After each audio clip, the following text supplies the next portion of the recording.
When I collapsed on stage at my own graduation, the hospital called my mother. She told the doctor I was being dramatic and hung up.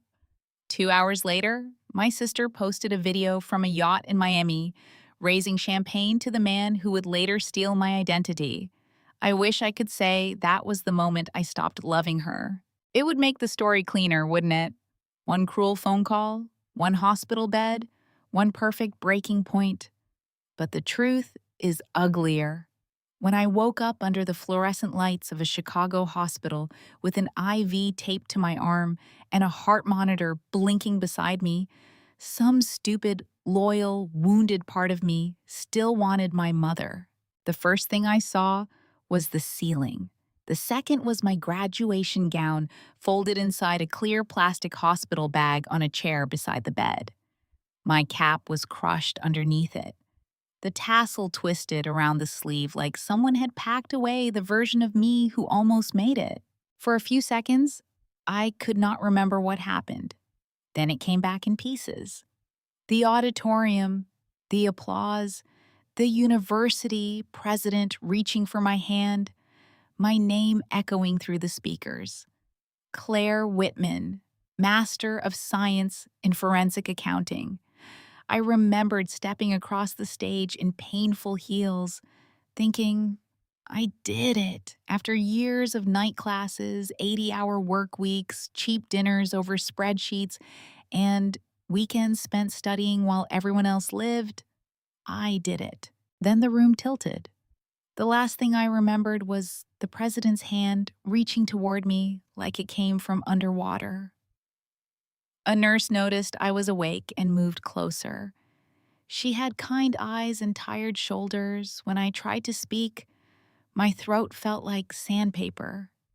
Easy, she said, lifting a cup with a straw. Small sips. The water tasted like mercy. I swallowed, winced, and looked past her toward the door. I do not know why I asked. Maybe pain makes you honest. Maybe exhaustion makes you young again. Maybe part of me still believed that if I was hurt badly enough, my family would finally show up. Is my family here? The nurse's face changed before she could stop it. The doctor will be in soon, she said. That was answer enough, but I waited anyway. Waiting for my family was the first language I ever learned. Dr. Andrew Collins came in 10 minutes later with a tablet in one hand and the careful expression of a man who knew facts could bruise. He told me I had collapsed from exhaustion, dehydration, and dangerously low blood pressure. He asked about sleep and food. I lied about the sleep. I remembered half a protein bar and coffee so strong it had made my hands shake. Then I asked the question I already knew the answer to. Did anyone call my mother? He paused. That pause hurt worse than the fall. You had Marianne Whitman listed as your emergency contact, he said. We did call her. And? He looked down at the tablet, then back at me. She said you sometimes pull stunts when you want attention.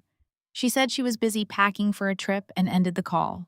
There are sentences that do not sound real when they enter the air. For 1 second, I thought I would cry because I was shocked, but shock would have been kinder. Shock would have meant I had expected something better. The worst part was recognition. My mother had not abandoned me by accident. She had behaved exactly like herself. I turned my face toward the window, even though the blinds were closed. Okay, I whispered. Dr. Collins did not insult me with comfort. He only said, You need rest. I almost laughed. Rest was something other people got. Rest was for daughters whose mothers brought soup, not daughters whose mothers treated a hospital call like bad theater. I had spent 33 years trying to become useful enough to be loved by Marianne Whitman. I built my life around responsibility. Good grades, jobs, scholarships, clean credit, savings, no scandals, no missed payments, no asking for too much.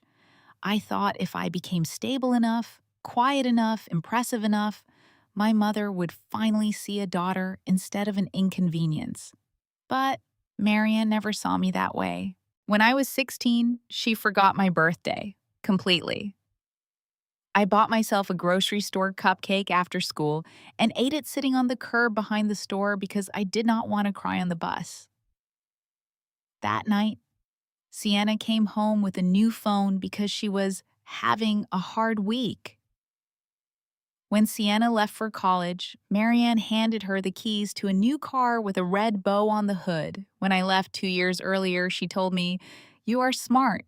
Figure out loans like an adult." When I made the dean's list, I sent Marianne a picture of the certificate. 6 hours later, she replied, "Can you help your sister with rent?"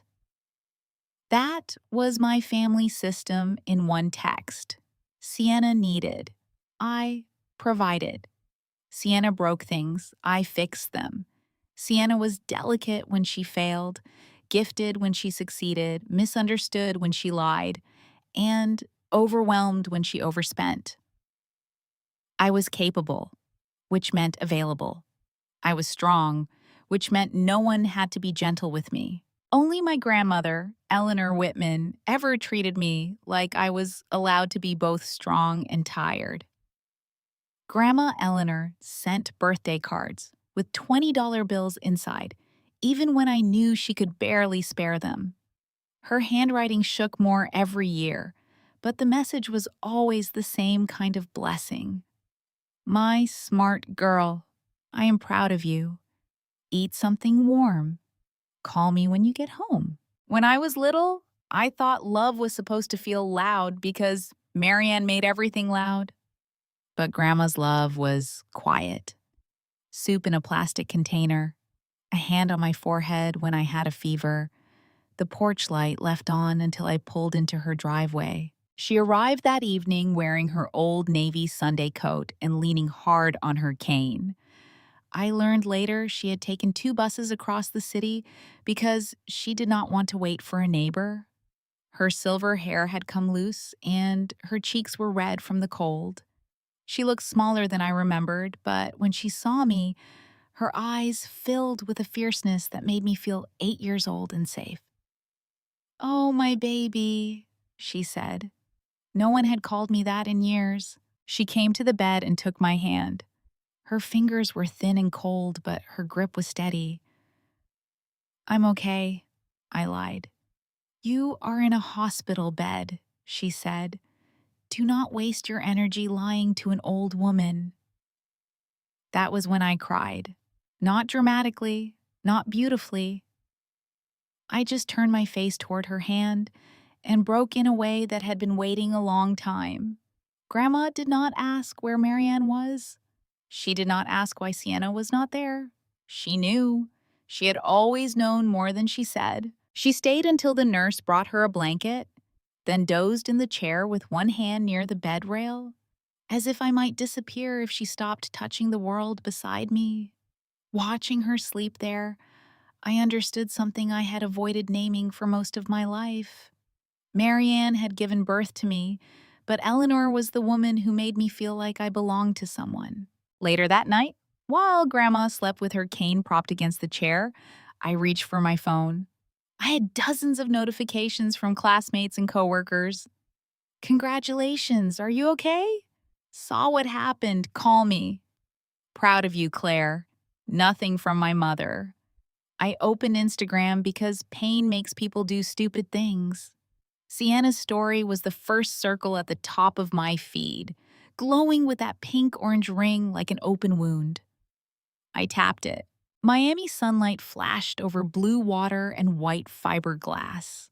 My sister stood on the deck of a yacht in a gold swimsuit, her wedding ring catching the light like a threat. Beside her, Derek Hale sprayed champagne across the deck while laughing like he expected the world to join in. He was handsome in the polished, expensive way that did not survive a second look.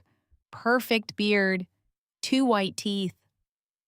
Watch angled toward the camera. He called himself the founder and CEO of Vector Bridge Logistics, Though I had never seen Vector Bridge do anything except produce vague LinkedIn posts and pose near glass buildings he did not own. In the background of the video, my mother lifted a cocktail and laughed. She was supposed to be busy packing. Apparently, the trip had already started. The caption read, "No stress, no drama, just legacy. Celebrating my husband's next level." I watched it twice because sometimes the mind needs to touch the stove again. In the next clip, Sienna leaned into the camera, smiling with the lazy confidence of someone who had never had to earn the safety net under her feet. "Some people create problems," she said. "We create generational wealth." Someone off camera cheered. Derek kissed her temple. Marianne clapped like she was watching royalty. A cousin had commented, "Where's Claire? Isn't today her graduation?" Sienna replied with a laughing emoji. "Probably working." As usual. I stared at that comment until the letters blurred. For most of my life, my family mocked my work ethic while depending on its results. When Sienna's rent was late, I was responsible. When Marianne needed taxes reviewed, I was responsible. When Derek wanted a small business document checked at Thanksgiving, I was responsible. But when I graduated with a degree that had cost me sleep, health, and years of my life, I was a punchline. Probably working, as usual. Grandma shifted in the chair and I locked the phone, ashamed that I had let it hurt me in front of her even while she slept. A minute later, the phone vibrated in my hand. For one wild second, I thought it was Marianne asking if I was alive. It was Marianne. The message preview appeared on my screen. "We need your social security number. Derek has a major funding opportunity and needs you as guarantor. Don't be selfish. You already ruined the mood today." I read it 3 times, as if the words might rearrange themselves into something less monstrous. There was no, "Are you okay?" No, "What happened?" No congratulations. Just a demand. My social security number, my credit, my signature, my usefulness. I looked at Grandma sleeping in that hard hospital chair.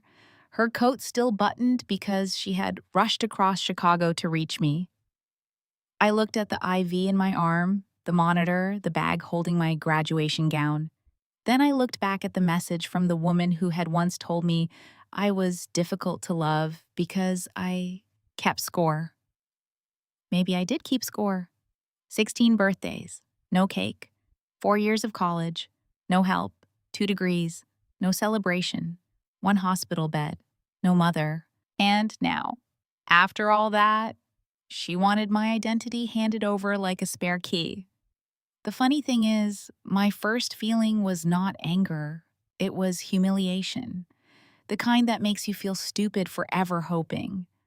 I had been lying in a hospital bed wondering whether my family would come, and they had been on a yacht discussing how to use me as a financial instrument. I could almost hear Marianne's voice in the text. "Don't be selfish." That was her favorite phrase for me. Selfish meant I said no. Selfish meant I had boundaries. Selfish meant I had something Sienna wanted and did not immediately surrender it with a smile. My thumb hovered over the keyboard. Replies burned through my mind. "Are you serious? I'm in the hospital. You abandoned me. Ask your golden child. Go to hell." Instead, I did not reply. Not then. I just sat there in the dark hospital room while the monitor kept proving I was alive to people who did not care. Somewhere in Miami, my sister was probably still filming champagne bubbles and borrowed luxury.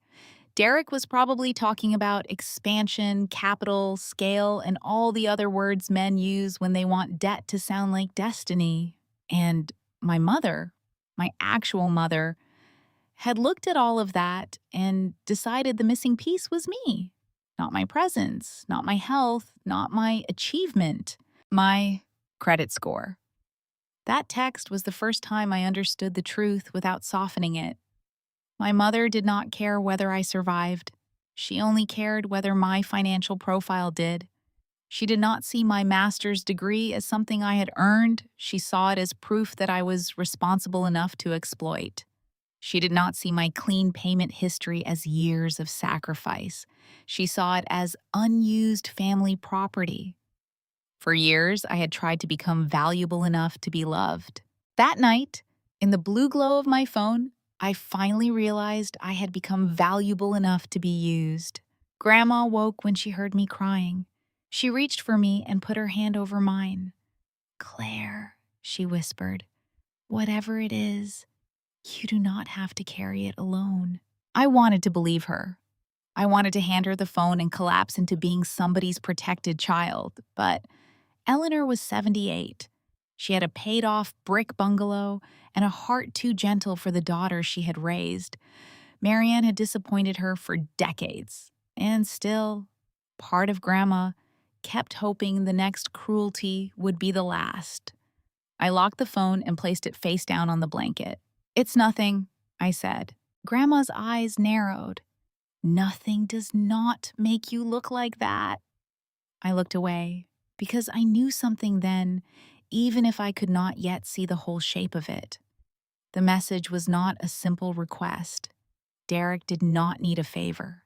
Marianne did not need paperwork. Sienna did not need support. They needed something from me that they had no right to take. And if I said no, they would not stop. My family had spent years training me to feel guilty for protecting myself. They had taught me that peace meant surrender, love meant usefulness, and boundaries were attacks on their happiness. But lying there with my grandmother's hand wrapped around mine and my mother's demand glowing in my memory, I felt something inside me go still. Not healed, not fearless, still. I did not know yet about the fake company address, the default notices, the merchant cash advances, the forged guarantor application, or the bank email that would wake me at midnight 5 days later. I did not know my mother would walk out of my apartment carrying my tax records. I did not know she would try to put Grandma's house on the line to save a man whose empire was nothing but debt in a designer suit. All I knew was that, for the first time in my life, I was not asking why my mother did not love me. I was asking what she was willing to do because she did not. I picked up my phone and opened Marianne's message. My hands were still shaking, but my mind felt clear in a way that scared me. Then I typed one word. No, I did not send it yet. I stared at it for a long time, letting that tiny word become real in my mouth, in my chest, in the hospital room where I had woken up alone. No. It looked almost too small to stand against a lifetime of guilt, but it was mine. And that was the beginning. Because my mother had finally made one mistake she could not undo. She showed me exactly what I was to her. They did not see me as family. They saw me as collateral. I sent the word before I could talk myself out of it. No. It appeared beneath Marianne's message like a match struck in a dark room. Small, sharp, dangerous. For 33 years, I had written essays around that word. I had said, "I wish I could. I am sorry. Not this month, maybe later, let me check." I had softened refusal until it sounded like an apology for existing. That night, I gave my mother one clean syllable. My phone rang 12 seconds later. I looked at Grandma asleep in the hospital chair, then let it ring until the sound stopped. It started again immediately. Marianne did not call like a worried mother. She called like a landlord demanding rent. On the fourth call, I answered. "What did you just say to me?" she snapped. Not hello, not how are you feeling, not I heard you collapsed in front of hundreds of people, and maybe I should pretend to care. I closed my eyes. I said no. You are unbelievable. I am in the hospital, And whose fault is that, Claire? Nobody told you to run yourself into the ground trying to prove something. The old hook slid under my skin. Prove something. As if every achievement of mine was an accusation against her. As if earning my degree had been an attack on Sienna. Marianne kept going before I could answer. Derek has a major funding opportunity. This is not some little favor.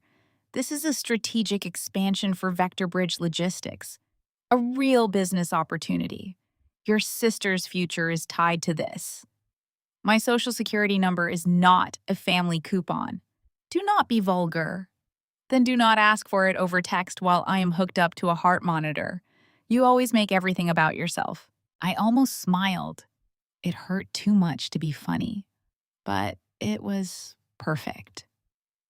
She had asked for my identity, my credit, my legal liability, and somehow I was self-centered for noticing. "What is the loan?" I asked. Her tone shifted. She mistook the question for weakness. 300,000, SBA backed. Derek's bank wants a guarantor with strong personal credit. It is standard. No, it is not. You are not the only person who understands money. No, but I am apparently the only person in this conversation who understands fraud. Her voice sharpened. Watch your mouth. I sat up slowly, ignoring the pull of the IV tape. Real investors do not demand that a hospitalized sister-in-law co-sign a loan from a yacht.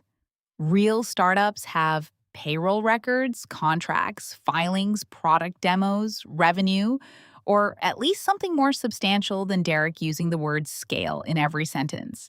Real CEOs do not need someone else's social security number texted during champagne hour. That is your jealousy talking. No, that is my master's degree talking. Silence. Marianne recovered fast. She always did. Derek is building something important, she said. Your sister is finally living the kind of life this family deserves. You should be proud to support that. Support means bringing soup to someone in the hospital. It does not mean turning your daughter into collateral. Do not be dramatic. There it was again. Dramatic. The family word for any pain they did not want to address. Why me? I asked, though I knew. Marianne answered too quickly. Because you have an excellent credit score, and you are doing nothing with it. Doing nothing with it. That sentence almost knocked the air out of me. My credit score was not a number to her. It was unused family property, like an empty guest room or a casserole dish. She had no idea what it had cost. She did not see the years of cheap meals eaten at my kitchen counter because I refused to carry credit card debt. She did not see me skipping vacations, declining weddings I could not afford, taking freelance audit jobs until midnight, or building an emergency fund dollar by dollar because nobody was coming to save me if I fell. To Marianne, discipline only mattered when someone else could spend the result. I built that credit, I said quietly. Not you, not Sienna, not Derek. And what good is it if you hoard it? Credit is not a family inheritance. It is when your family needs you. My family needed me today. You hung up. For the first time, she had no immediate answer. Then her voice went cold. You want to talk about need? Fine. If you refuse, I will find the money somewhere else. The way she said it made my stomach tighten. What does that mean? It means your grandmother has accounts she is not using properly. I sat very still. Do not touch Eleanor's money. Oh, now you care about family? Do not touch her retirement. Marianne laughed once, short and ugly. She is my mother, Claire. I am the one who handles things when she gets confused. She is not confused. She is old. There is a difference only when it benefits you. I gripped the phone so hard my fingers ached. Across the room, Grandma slept with her mouth slightly open, tired from loving me more actively than her daughter ever had. Marianne lowered her voice. Your grandmother has been sitting on funds that could help this family. If you do not step up, I will. And if managing her money becomes too difficult, maybe it is time to discuss a facility. A facility? A nursing facility, a modest one, somewhere affordable. The hospital rooms seemed to narrow around me. My mother was not bluffing. If I would not surrender myself, she would threaten the only person I loved. You would put your own mother in the cheapest nursing home you could find to finance Derek's fake company? Do not call it fake. Then stop describing it like a crime. You think you are so superior, she hissed. You think because you count other people's money for a living, you get to judge everyone. I do not judge everyone, just people asking me to commit financial suicide. You owe this family. No, I said. I have paid this family in labor, money, silence, and guilt. I am done. You will regret this. I already regret answering. Then I hung up. My hands shook so hard I nearly dropped the phone. I blocked Marianne first, then Sienna, then Derek. Each name disappearing from my screen felt less like revenge than removing a hand from my throat. For about 30 seconds, I let myself feel proud.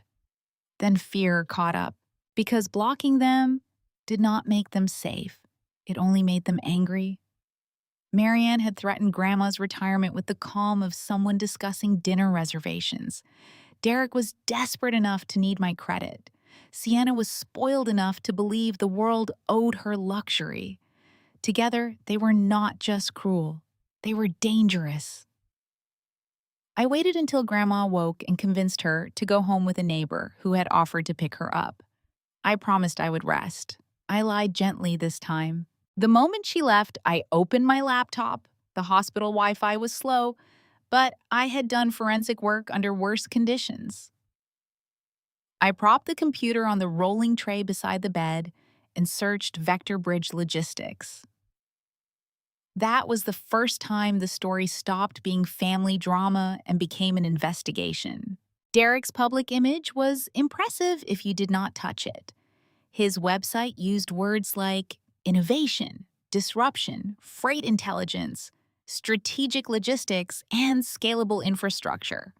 The homepage had a stock photo of shipping containers at sunset. There was a paragraph about bridging the future of American supply chains that said absolutely nothing in 3 different fonts. I started with the State Business Registry. Vector Bridge Logistics, LLC, existed, technically. It had been formed 18 months earlier. The registered office was not a sleek downtown suite. It was a mailbox in a strip mall outside Schaumburg between a vape shop and a discount nail salon. I checked for commercial leases. Nothing. Payroll records, nothing public. UCC filings, several, and not the good kind. I pulled what I could legally access and made notes. Merchant cash advance liens, equipment financing with no equipment attached. A secured lender with a blanket claim on business assets, though the business appeared to have no assets beyond Derek's ego and a Canva logo. Then I searched for employees. Derek's LinkedIn listed him as founder and chief executive officer. Sienna called herself brand director, though her experience seemed to consist of posing in beige outfits near other people's office buildings. The company page claimed a team of logistics architects, but every listed employee profile was either inactive, fake-looking, or connected to Derek through vague startup circles. No payroll. No real staff. No warehouse. No software product. No carrier agreements I could verify. No customer reviews. No contract announcements with actual counterparties. Vector Bridge was not a startup. It was a mailbox, a logo, and a man with too much cologne. By then, my exhaustion had changed into something sharper. I forgot the IV, I forgot the monitor, I forgot the doctor's warning to rest. This was terrain I understood. Numbers did not flatter people. Numbers did not care about family roles. They told the truth if you knew where to look. And Derek's truth was ugly. I built a timeline. 3 months before Sienna posted the Range Rover with the caption, "Hard work looks good on us," a $40,000 merchant cash advance appeared. The repayment terms were brutal, daily withdrawals that would bleed a weak business dry. 2 weeks before Derek posted a steakhouse dinner with his Rolex angled beside the wine list, there was a $25,000 short-term loan from an online lender with interest so predatory it almost looked fictional. 5 days before the Miami yacht reel, another advance hit. The same week, Sienna posted designer shopping bags on a hotel bed and wrote, "Wife of a visionary." A visionary apparently was a man who converted high-interest debt into Instagram content. I kept digging. The daily withdrawals were already bouncing. One lender had sent a default notice, then another, then a third. The Range Rover lender had initiated repossession procedures. Derek's personal credit was destroyed. His business operating account was nearly empty. One statement snapshot showed the account overdrawn after a failed $412 automatic debit. I sat back against the pillow and stared at the screen. $300,000 was not growth capital. It was oxygen for a drowning man, and Derek did not care whose lungs he stole it from. I saved everything: screenshots, registry pages, default records, UCC filings, social media posts, dates, captions, loan timing. I made a folder on my laptop and labeled it Vector Bridge. Then I made a second folder and labeled it Family Threats. That one hurt more. In it, I saved Marianne's text asking for my social security number.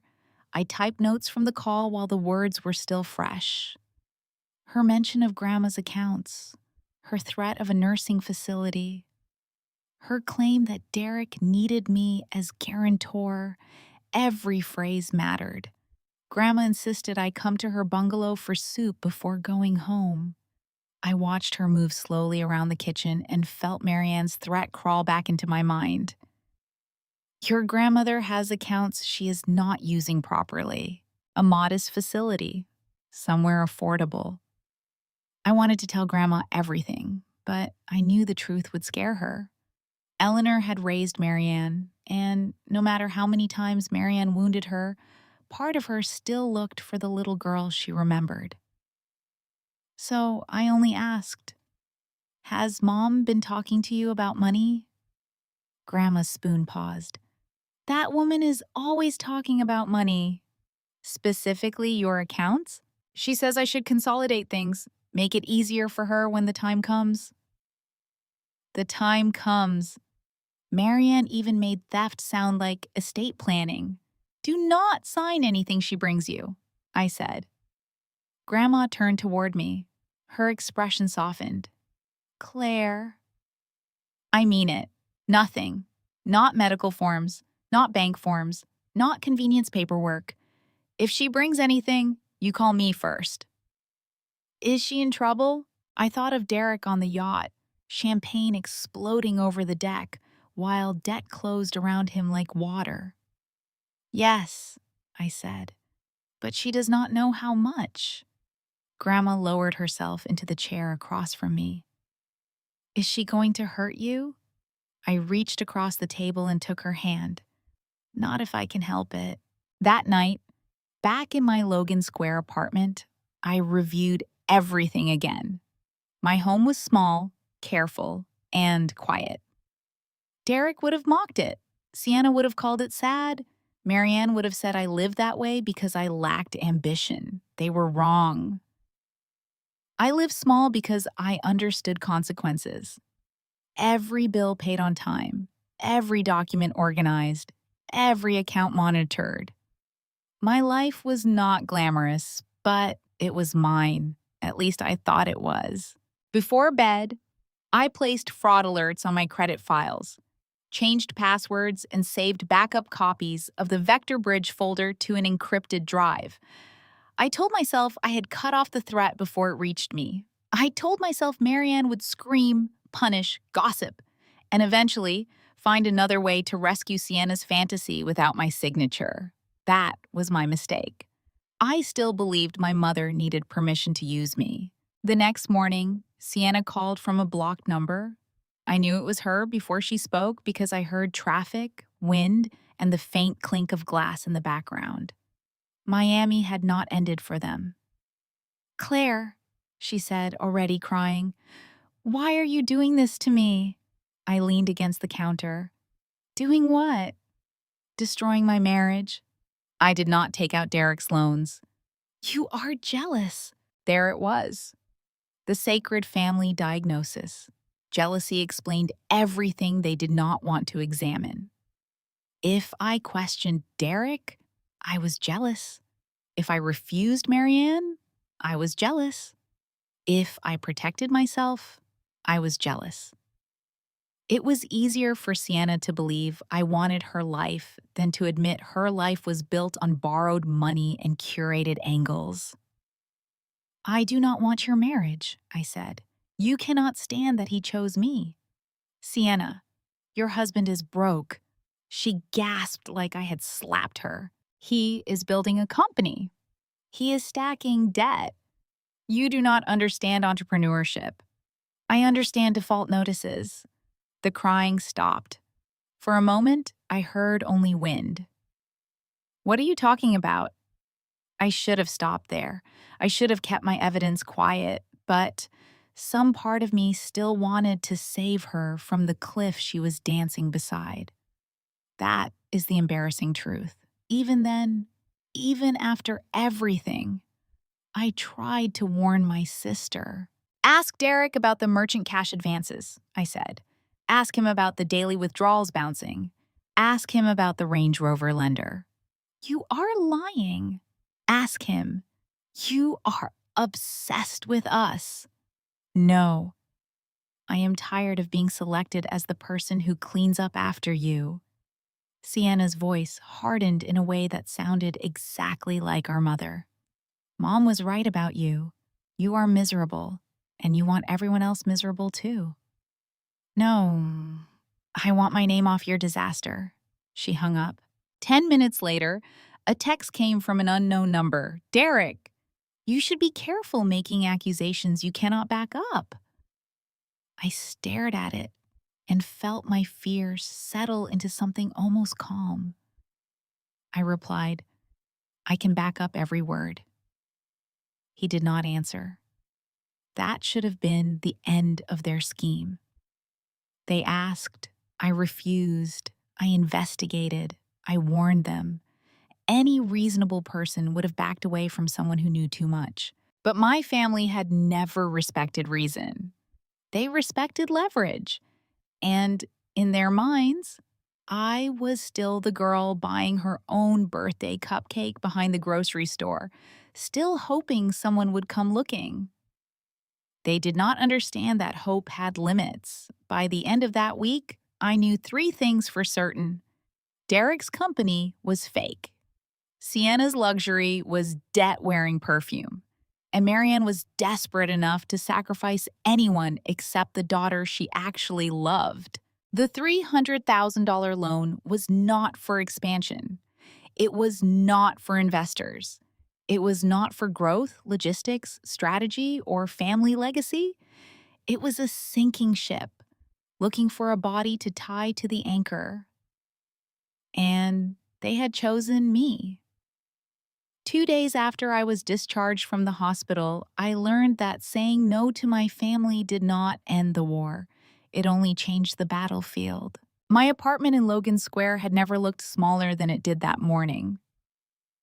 Maybe it was because I had spent the last few days in hospital rooms and at Grandma Eleanor's bungalow, places where people either monitored my pulse or handed me soup like love had a temperature. My apartment was different. It was efficient, quiet, mine. A 1-bedroom on the second floor of an old brick building with radiators that hissed at night and windows that rattled when the train passed 3 blocks away. Derek would have called it depressing. Sienna would have called it lonely. Marianne would have called it proof that I had no imagination. But I had paid every month's rent on time. Every dish in the cabinet was mine. Every bill was current. Every scar in that place belonged to me and no one else. For most of my adult life, that had felt like freedom. That morning, it felt like a bunker. I had placed fraud alerts on all 3 credit bureaus. I had changed passwords, updated security questions, moved important documents into a lockbox, and printed fresh copies of my credit report. I had organized everything on my small desk: tax records, bank statements, W-2 forms, student loan payoff letters, insurance documents, and the file I had built on Vector Bridge Logistics. I told myself I was being careful. That is the thing about a mistake. From the inside, it often looks like preparation. I was making coffee when the pounding started. Not a knock, not even an angry knock. It was the sound of someone trying to make my door feel guilty for being closed. I froze with the coffee pot in my hand. "Claire!" Marianne's voice cut through the hallway. "Open this door." My stomach dropped. The landlord had replaced the lock the week before, after the latch started sticking. But the strike plate had not seated properly. I had meant to call him again. I had meant to insist he fix it. I had meant to do a lot of things before my family turned into a fraud investigation. "Claire, do not make me stand out here like some stranger." "You are behaving like one," I called. The pounding stopped for half a second. Then the door shoved open. The latch gave with a weak metallic pop, and Marianne Whitman stepped into my apartment as if she had purchased the building and was disappointed by the investment. She wore cream trousers, a camel coat, and the expression she used when she wanted the world to know she was suffering with elegance. Sienna followed behind her, sunglasses on top of her head, white designer bag hooked over one arm, lips already twisted like the air in my apartment offended her. Derek came in last. Of course he did. Men like Derek always enter rooms last when they want to look like the reason everyone else arrived.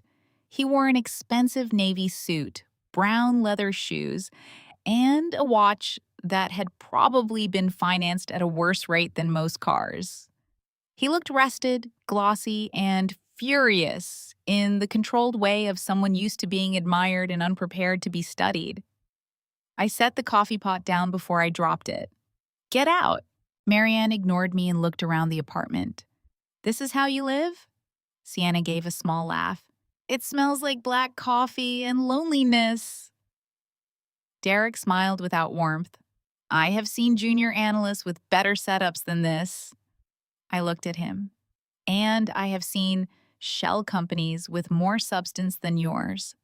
But here we are." His smile disappeared. Marianne snapped, "Enough." "No," I said. "Actually, that is my line." She marched to my kitchen island and slapped a stack of papers onto the counter. The sound cracked through the room. Loan documents. I knew before I stepped closer. The bank logo. The highlighted signature lines. The guarantor pages paperclipped to the front like they were the only truth that mattered.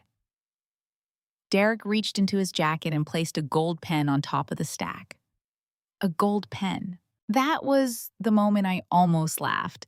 Not because anything was funny, but because the arrogance was so theatrical, it deserved an audience.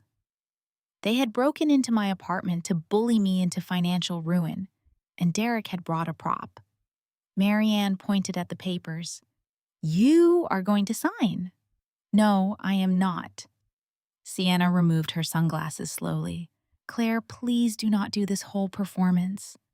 My door is broken because your mother forced it open. I am not the one performing." Derek stepped forward. "Let's talk like adults." "You should find one then." His jaw tightened. He moved closer until there was barely 2 feet between us. Derek was taller than me, broad-shouldered, carefully groomed, and used to the kind of intimidation that works in restaurants, offices, parking lots, and family kitchens when people are too polite to name it. He lowered his voice. "Listen, little sister." I lifted one hand. "Do not call me that. You are going to sign the guarantor pages. The loan is already in process. We need to close by Friday." "You need to close before your lenders finish chewing through the furniture?" Sienna gasped. "Claire." Derek's eyes flickered. There it was, a tiny crack in the CEO mask. I stepped closer instead of back. "You can intimidate creditors, Derek. You cannot intimidate someone who knows exactly how broke you are." His face darkened. "You have no idea what you are talking about. I know your merchant cash advances are in default. I know the daily withdrawals are bouncing. I know your operating account was almost $2,000 overdrawn last week. I know the Range Rover lender has started repossession." Sienna went still. For the first time since she entered my apartment, she looked at Derek instead of me. "Repossession?" she whispered. Derek did not look at her. "It is a clerical error," I said. "A clerical error does not send 3 default notices and a recovery order." Sienna's lips parted. Her face changed so quickly it almost hurt to watch. Not into guilt, not yet. Into fear. Fear that the image might be cracking. Fear that the car she had posted as proof of being chosen by luxury might actually belong to a lender who wanted it back. Marianne moved between us like a curtain being pulled over a broken window. "Claire has always enjoyed making your life harder," she told Sienna. "Do not listen to her." I looked at my mother. "You cannot rewrite bank records by insulting me." "I can rewrite your attitude," she said. "You have spent your whole life acting like you are better than your sister because you work too much and smile too little." "I work too much because every time Sienna fails, someone sends me a bill." Sienna's eyes filled with tears on command. She had been doing that since childhood. A small tremble in the chin, a hand to the chest, a glance toward Marianne to make sure the audience was watching. "You hate me," she said. "No, Sienna, I pity you. There is a difference." She recoiled like the word had slapped her. "You cannot stand that Derek chose me," she said. "You cannot stand that I have a husband, a lifestyle, a future. You sit in this sad apartment counting other people's money while I am building something with my life." "With whose money?" Her tears hardened. "You are lonely," she said. "That is what this is. You are lonely and bitter and unfeminine, and you want everyone else to be as miserable as you are." There had been a time when that kind of insult would have sent me straight into myself. I would have examined my clothes, my voice, my apartment, my life. I would have wondered whether she was right. That was how my family worked. They did not just hit the bruise. They named the bruise and told me I had caused it. But something had changed in the hospital. Maybe when you wake up and realize your mother did not care whether you were alive, you stop accepting personality reviews from people who only value you as collateral. I turned to Marianne. "Is this why you came? To insult the square footage until I sign $500,000 of risk onto my back?" Derek's head snapped toward me. I smiled slightly. "Oh, did you not mention that? Marianne told me 300,000. These documents say the full exposure is 500,000 with fees, penalties, and guarantor liability." Sienna looked at Derek again. 500? He said. "That is not how commercial lending works." "It is exactly how this commercial loan works," I said. "But please, explain it to the forensic accountant whose identity you are trying to borrow." Marianne slammed her palm onto the counter. "Enough! You are signing because family helps family." "Family came to the hospital," I said. Her face flushed. "You have milked that long enough. It has been 2 days. And yet somehow, We are all still hearing about it. I stared at her, and for 1 second, I saw her clearly without the fog of wanting, not as the mother I wish she were, not as the woman I kept trying to impress. Just Marianne, status obsessed, angry, polished, cruel. A woman who believed love was a hierarchy and I had been born at the bottom of it.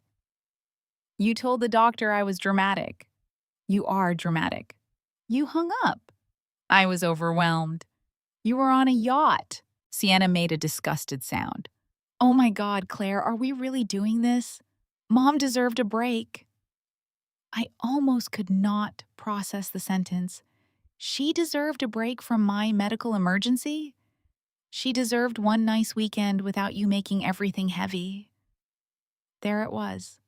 The family truth said out loud. My collapse was not a crisis. It was bad lighting on their celebration. Derek reached for the gold pen and clicked it open. This has gone far enough. He slid the papers toward me. Sign. I looked at the pen, then at him. No, his voice dropped. You do not want me as an enemy. You already made yourself evidence. For a moment, no one moved. Then Derek leaned closer, and the air changed. It was subtle, but I felt it.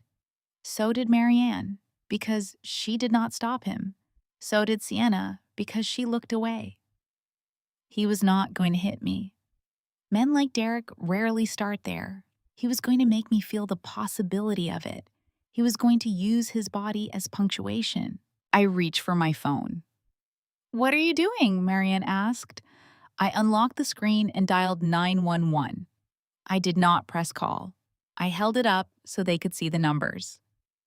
You have 60 seconds to leave. Sienna scoffed, but it came out weak.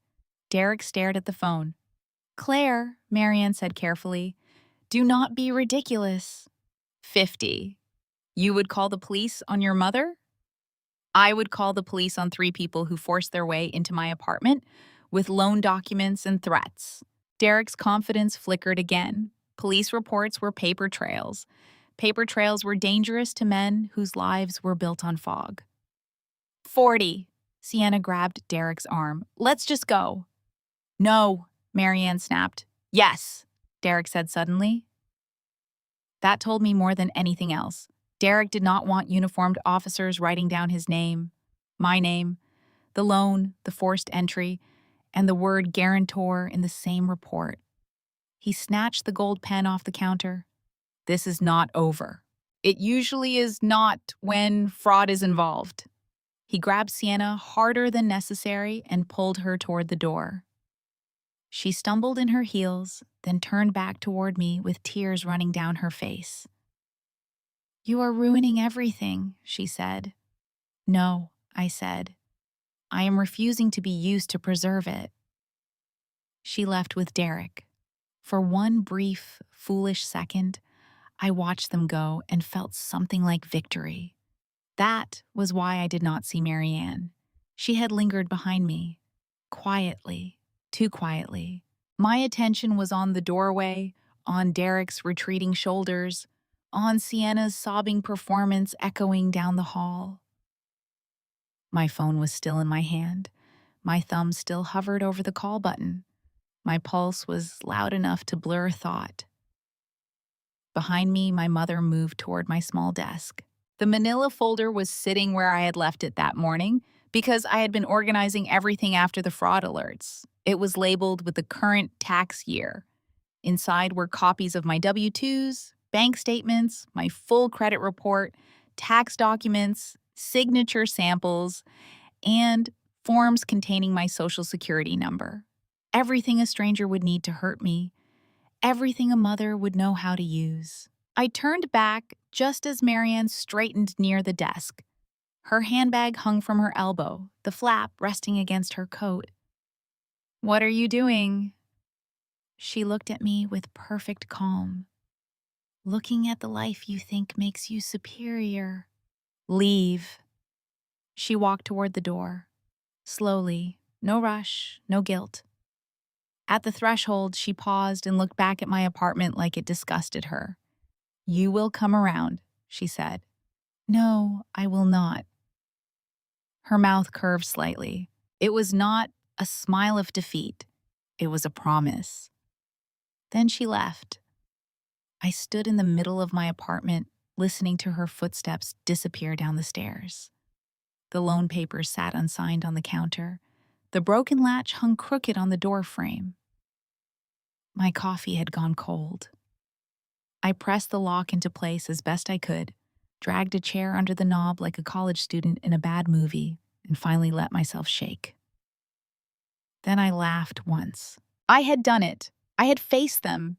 I had said no to all three of them in my own home. I had not apologized. I had not negotiated. I had not cried until they left. Derek had backed down. Sienna had heard the truth. Marianne had walked out empty-handed. At least, that was what I believed. I picked up the loan documents and read through the first few pages, my anger growing with every clause. Personal guarantor, unlimited liability, acceleration upon default, recovery costs, legal fees, security interest. Derek had not wanted help. He had wanted a financial corpse that looked like me. I tore the highlighted signature pages in half, then half again, and dropped them into the trash. It felt childish. It also felt wonderful. After that, I called the landlord and left a message about the door. Then I sat on the floor with my back against the kitchen cabinet, phone in my lap, knees drawn to my chest. My body was still weak from the hospital. My head throbbed. My throat burned from all the words I had finally said. But beneath all that, there was a strange peace. I had protected myself. For once, I had not let the family machine grind me quietly into usefulness. I had thrown sand into the gears. I had made Derek afraid of documentation. I had made Sienna ask a real question. I had made Marianne leave without my signature. I breathed for the first time in days. Later, I cleaned the coffee spill near the counter. I taped the door frame until the landlord could fix it. I checked the hallway twice. I opened my laptop and added notes to the Vector Bridge folder. Forced entry attempt. Loan documents delivered in person. Derek made verbal threat. Marianne demanded signature. Sienna present. I should have checked my desk then. I should have noticed the empty space where the manila folder had been. But I was tired. I was relieved. I was still thinking like someone who had survived a confrontation, not someone whose mother had just escalated from pressure to theft. That night, I ordered soup, ignored 6 calls from unknown numbers, and fell asleep on the couch with the lamp on. I slept better than I had in weeks. That is what still haunts me. While I slept, my mother had my bank records, my tax forms, my social security number, my signature, my credit report, my financial life in paper form, tucked inside her expensive handbag like stolen jewelry. I thought I had protected myself. I had no idea Marianne had just walked out of my apartment carrying my entire life in her purse. 5 nights later, at 12:14 a.m., my phone vibrated against the coffee table and dragged me out of sleep so violently I thought someone was breaking into my apartment again. For a second, I did not know where I was.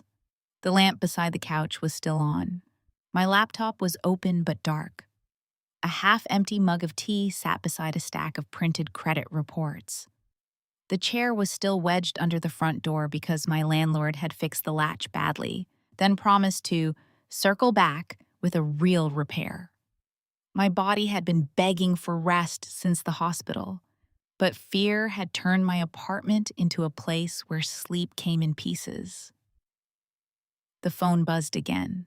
I reached for it with one eye open, expecting another block number call from Sienna or some vicious message from Marianne sent through a cousin's phone. Instead, I saw an Amal notification. Subject: Congratulations! Your commercial loan has been approved. For 3 full seconds, my mind refused to understand the words. Then I sat up so fast the room spun. The center line showed Chase Bank's commercial lending division. The preview included my name. Dear Claire Whitman, we are pleased to inform you that your guarantor application has been approved in connection with the commercial credit facility for Vector Bridge Logistics, LLC. My hands went cold. I opened the email. Approved amount, $500,000. Not $300,000. $500,000. $500,000 wrapped around my name like a noose. I read the message once. Then again. Then a third time, slower, because panic makes language slippery. Borrower, Vector Bridge Logistics, LLC. Primary applicant, Derek Hale. Personal guarantor, Claire Whitman. Guarantor Social Security number ending in the last 4 digits of mine. The room seemed to tilt the same way the auditorium had tilted before I collapsed. No, I whispered. It came out smaller than the one I had sent my mother. I opened my credit monitoring dashboard. The page loaded too slowly, each spinning icon stretching my pulse tighter. When it finally appeared, I saw the hard inquiry first. Chase commercial credit, then a newly opened trade line connected to a business loan guarantee, then a scanned document link attached to the alert. I clicked it. There it was. My name, my address, my social security number. A signature that looked close enough to mine to make my stomach turn. Not perfect, not to me. The C had the wrong pressure. The W curled too high, but to a bank employee processing a stack of documents, it would pass. To a system, it would pass. To a world that wanted paperwork more than truth, it would pass. I stood so quickly the phone almost slipped out of my hand. The manila folder. That missing folder I had not noticed. The one from my desk. W-2s, bank statements, credit report, signature samples, full social security number, my entire financial body laid out in paper, stolen by the woman who had given me my first name and then used it against me. My mind started racing through the fraud alerts I had placed. They were supposed to make this harder. Any lender should have verified identity more carefully. They should have called. They should have asked questions only I could answer. Then the answer hit me with such force I had to grip the counter. Marianne knew the answers. She knew my childhood addresses because she had moved me through them. She knew my first car because she had mocked it for being ugly. She knew my high school, my family names, my old phone numbers, the street where Grandma lived, the hospital where I was born, and the ridiculous name of my first pet because she had been there when I begged for that cat. A random thief might fail identity verification. A mother could pass it. She did not just steal my identity. She weaponized the fact that she had raised me. I opened my banking app. No direct withdrawals yet. My personal checking was untouched. My savings was untouched. That almost made it worse. This was not a messy smash and grab. This was structured, planned, clean enough to survive first contact with a bank. I paced from the kitchen to the window and back, phone in one hand, laptop under the other. I pulled up the bank's fraud hotline. My thumb hovered over the call button. One tap, and I could stop it.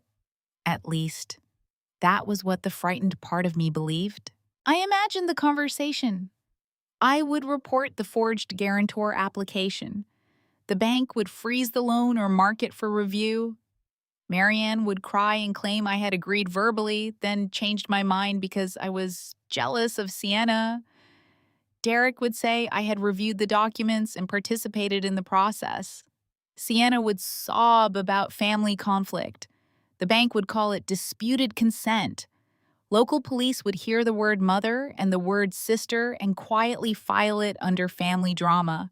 The loan might get canceled, yes, but they would survive. Derek would look for another lender. Marianne would get better at hiding. Sienna would tell everyone I destroyed their opportunity because I was bitter. And Grandma would still be vulnerable. I sank into the chair at my kitchen table and pressed both hands against my face. For the first time, I asked myself the question I had avoided since this started. Did I really want my own mother arrested? It is easy to think you know the answer until the person is real, until you remember her holding your hand while crossing a street when you were 5, until you remember her brushing your hair before school, even impatiently, until you remember the rare good days abusers use like bait, the Christmas she laughed while burning cookies, the afternoon she bought you a scarf because it was on clearance, the one time she said you were smart in front of someone else and you carried that sentence for years like proof of life. People think hatred replaces love. It does not. Sometimes love stays in the room long after it has become unsafe to touch. I did not want my mother in handcuffs. I wanted her to have been different. I wanted a mother who came to the hospital, who watched me graduate, who saw Sienna and me as daughters instead of roles in a private monarchy. I wanted a family that did not require evidence folders. But wanting had never protected me. I thought of Grandma Eleanor asleep in her brick bungalow, trusting that age would not make her prey. I thought of Marianne threatening a nursing facility like she was moving a chess piece. I thought of Derek standing too close in my kitchen. I thought of the forged signature glowing on my screen. Then I understood something that settled the argument inside me. I was not deciding whether to punish my family. I was deciding whether to let them keep hunting me. That was the moral line. Not revenge, not cruelty, self-defense. And self-defense requires documentation. I moved fast after that. I downloaded the approval email as a PDF. I saved the full headers. I took screenshots of the credit alert, the hard inquiry, the trade line, the forged guarantor page, and every timestamp. I exported my updated credit report. I saved everything to the Vector Bridge folder, then copied it to an encrypted external drive, then uploaded another copy to secure cloud storage. I created a timeline. Day 1, hospital collapse. Marianne contacted by hospital, declined involvement. Same day, request for social security number as guarantor. Day 2, refusal and phone threat involving Eleanor's retirement funds. Day 4, forced entry at my apartment, loan documents presented, verbal pressure by Marianne, Sienna, and Derek. Marianne observed near desk before leaving. Day 9, commercial loan approval issued with forged guarantor application. Then I added a line that made my hand shake. Identity theft by parent using stolen financial documents. At 6:03 a.m., after a night with no sleep and 3 cups of coffee that tasted like metal, I called Special Agent Marcus Bell. Marcus was not a friend exactly. In my line of work, I'd consulted on federal financial fraud cases before, mostly document tracing, shell company patterns, and internal embezzlement structures. Marcus was an FBI white-collar crime investigator I had worked with twice. He was professional, cautious, and not easily impressed. The kind of man who listened more than he spoke. He answered on the 4th ring, voice rough with early morning. Bell. It's Claire Whitman. A pause. Then sharper. Claire, what happened? I need to report identity theft, bank fraud, and possible wire fraud involving a commercial loan. The borrower is Vector Bridge Logistics, LLC. The primary applicant is Derek Hale. The forged guarantor is me. Another pause. This one was different. Start from the beginning, he said. So I did. I told him about the graduation, the hospital call, Marianne's text, Derek's loan demand, my refusal, the threats against Eleanor, the apartment confrontation, the stolen folder, the approval email, and the fraudulent guarantor application. I kept my voice flat because if I let emotion in, I was afraid I would not stop shaking. Marcus interrupted only for details. Amount? 500,000. Bank? Chase Commercial Lending. Funds disbursed yet? I do not know. Approval email came just after midnight. Do you have documentation? Yes. Screenshots, headers, credit reports, copies of the forged application, company filings, debt records, default notices, social media timeline. He exhaled softly. Of course you do. I need you to listen before you tell me to call the bank. I am going to tell you to call the bank. I know. But if I stop the loan before funds move, they will call it attempted fraud or a family dispute. Derek will deny intent. Marianne will say I agreed. They will adjust the story. Claire, if the funds disperse and cross interstate banking channels, if Derek accepts them, moves them, uses them, or tries to pay off other lenders, then we have a stronger case. That is not a small risk. I understand. No, I need you to really understand. If you let this go forward even briefly, your credit could take a hit. The bank could mishandle the dispute. Your professional license could be questioned while the matter is unresolved. If Derek moves money fast enough, recovering it gets harder. You could be tied to a mess that takes months to unwind. I am already tied to it. That does not mean we increase exposure. I looked around my apartment. The taped door frame, the stacks of documents, the black screen of my laptop reflecting my face back at me, pale and hollow-eyed. Marcus, I said, Derek is arrogant. He will not hide quietly. He will perform.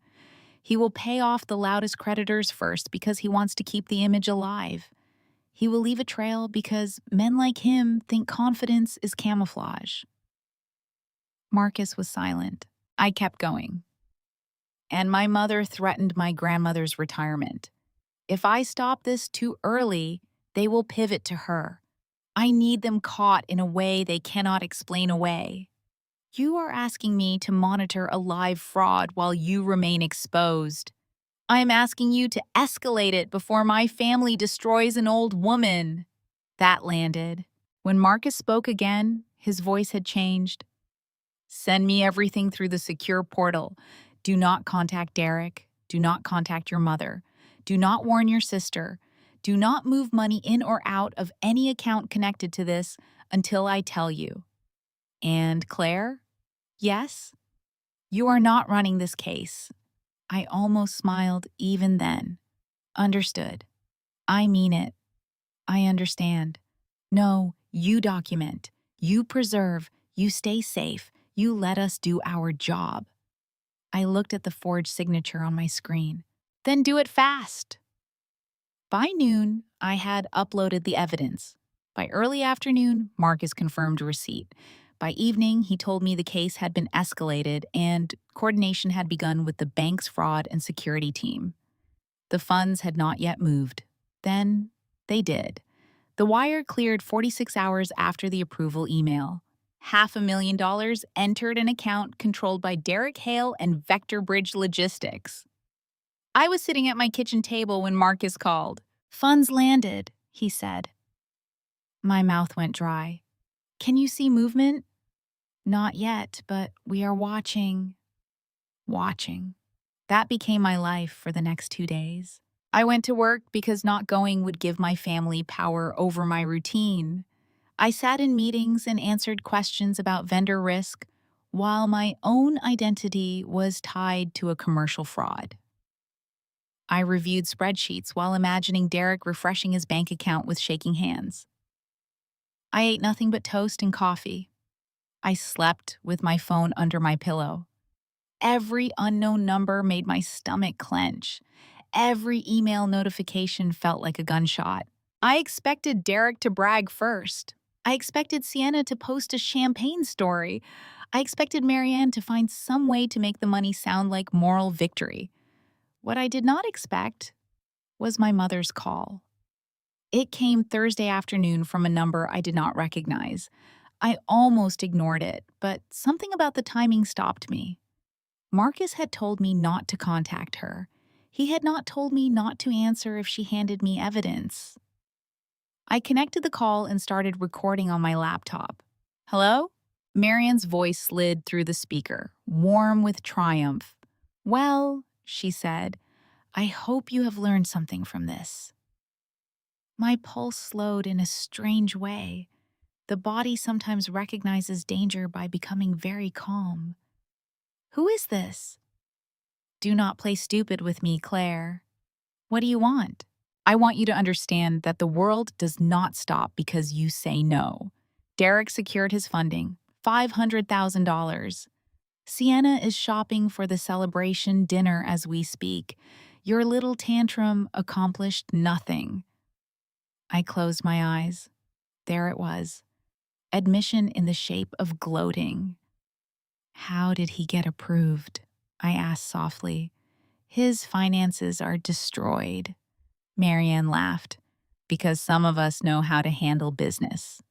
What business? Collateral, she said. Security. Things adults understand. My hand tightened around the phone. What collateral? She paused just long enough to enjoy herself. Your grandmother's house, she said. It was just sitting there, doing nothing. The room went silent around me. For a moment, I could not breathe. Grandma's house. The little brick bungalow with the rose bushes, the porch light, the kitchen table where she had slipped me $20 bills and told me I was her smart girl. The only place in my childhood that had ever felt safe. Marianne kept talking, pleased with her own cleverness. Your grandmother signed power of attorney months ago. Perfectly legal. She is too old to manage complicated matters, and frankly, that house is wasted on sentiment. Now it is helping the family. I stood slowly. You used Eleanor's house as collateral for Derek's loan? I used available assets. She paid that house off 30 years ago. And now it is finally useful. Useful. There was that word again. The family altar. Be useful. Stay useful. Turn people into resources and call it love. I looked at the recording timer moving across my laptop screen. Did Grandma understand what she signed? She understood enough. That is not an answer. Marianne's voice cooled. Be careful, Claire. If you interfere now, the bank can come for the house. You would not want your grandmother on the street because of your pride, would you? There it was. The trap inside the trap. My identity as guarantor, Derek's fake company as borrower, Grandma's home as collateral. Marianne had built a machine where every consequence pointed at someone she thought I loved enough to save them from. She was right about the love, wrong about the machine. I grabbed my keys from the counter. I have to go, I said. You should come to dinner this weekend, Marianne said. Derek wants to celebrate properly. Maybe seeing success up close will teach you humility. I looked at the door my mother had broken, the documents she had stolen, the evidence she had just handed me with both hands. No, I said. I think I have learned enough. Then I hung up and ran for my car.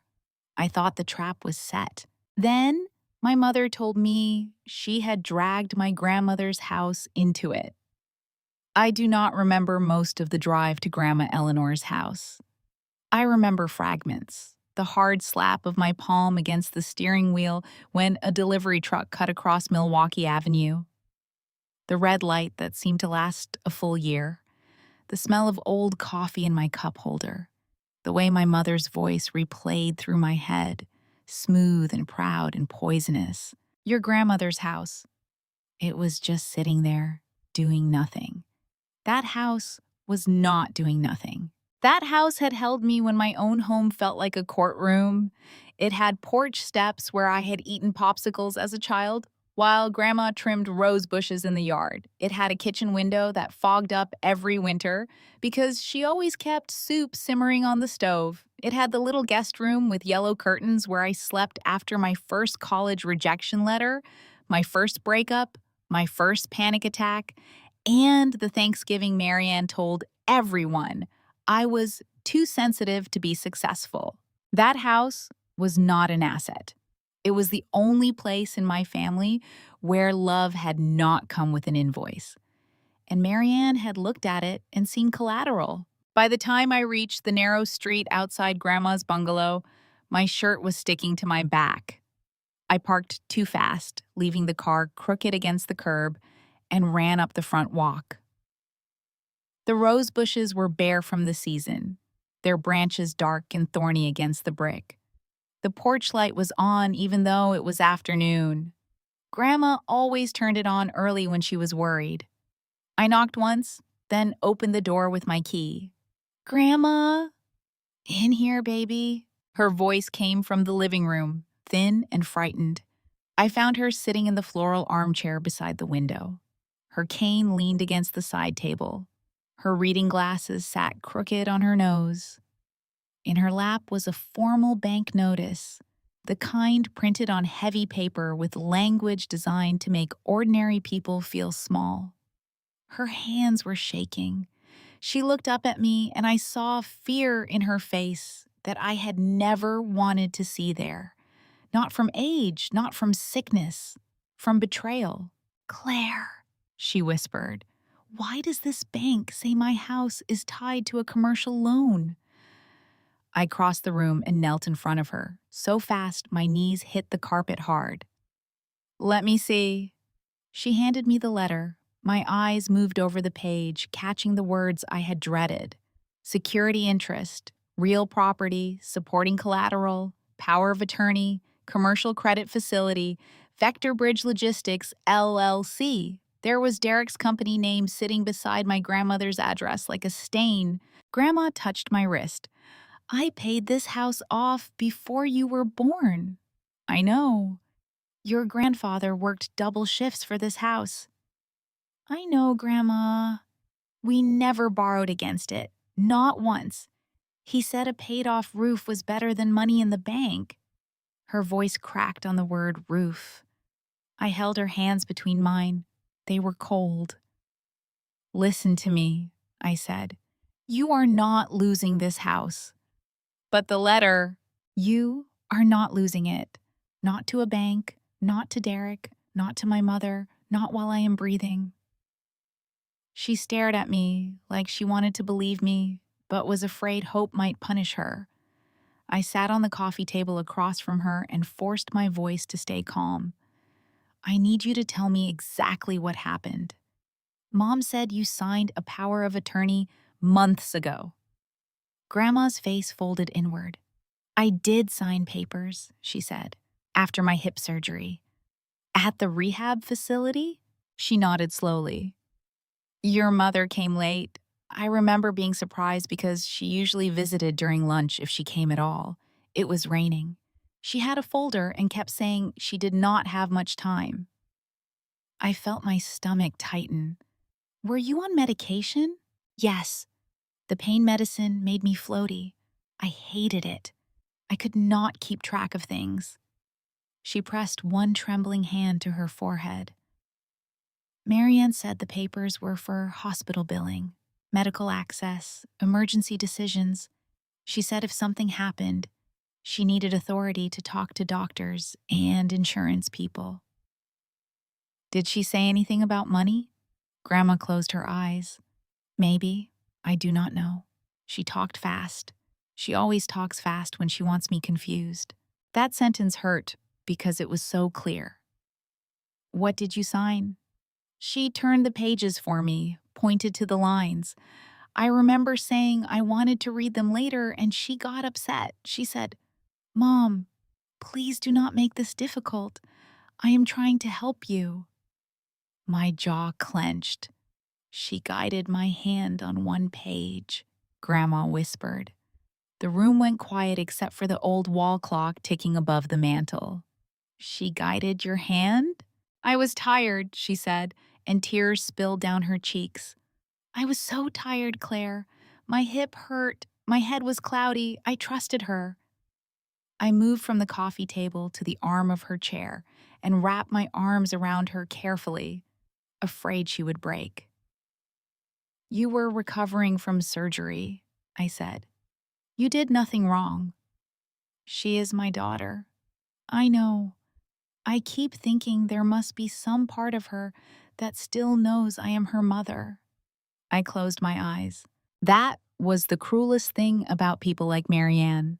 They did not only steal money, peace, or documents. They stole the natural instincts of decent people and used them as entry points. A mother trusts her daughter, a sister helps her sibling, a child longs for approval. In my family, every one of those instincts had been converted into leverage. Grandma pulled back and looked at the bank letter again. Am I foolish? No, I feel foolish. You were targeted. She flinched at the word, but I did not soften it. Grandma, listen to me. Marianne did not make a mistake. Derek did not misunderstand. They used your medical recovery to get a signature, and then they used that signature to pledge your house for a fraudulent business loan. Her lips trembled. Why would she do that to me? There was no answer gentle enough, so I gave her the only truth I had. Because she thought she could. Grandma covered her mouth and wept. I wanted to stay there forever and hold her until the world became less ugly, but the investigator inside me knew grief had to wait its turn. Marianne had escalated to elder financial exploitation. Derek had accepted the loan. The bank had processed invalid collateral. The FBI needed the documents, and Grandma needed proof that her home was safe, not just my promise. I went to the dining room table, the same table where Grandma used to help me with multiplication using pennies and patience, and opened my laptop. My hands were steadier now. Fear had a job, and that made it easier to carry. Grandma, I said, do you remember 5 years ago, after Grandpa died, when Mom tried to get added to the deed?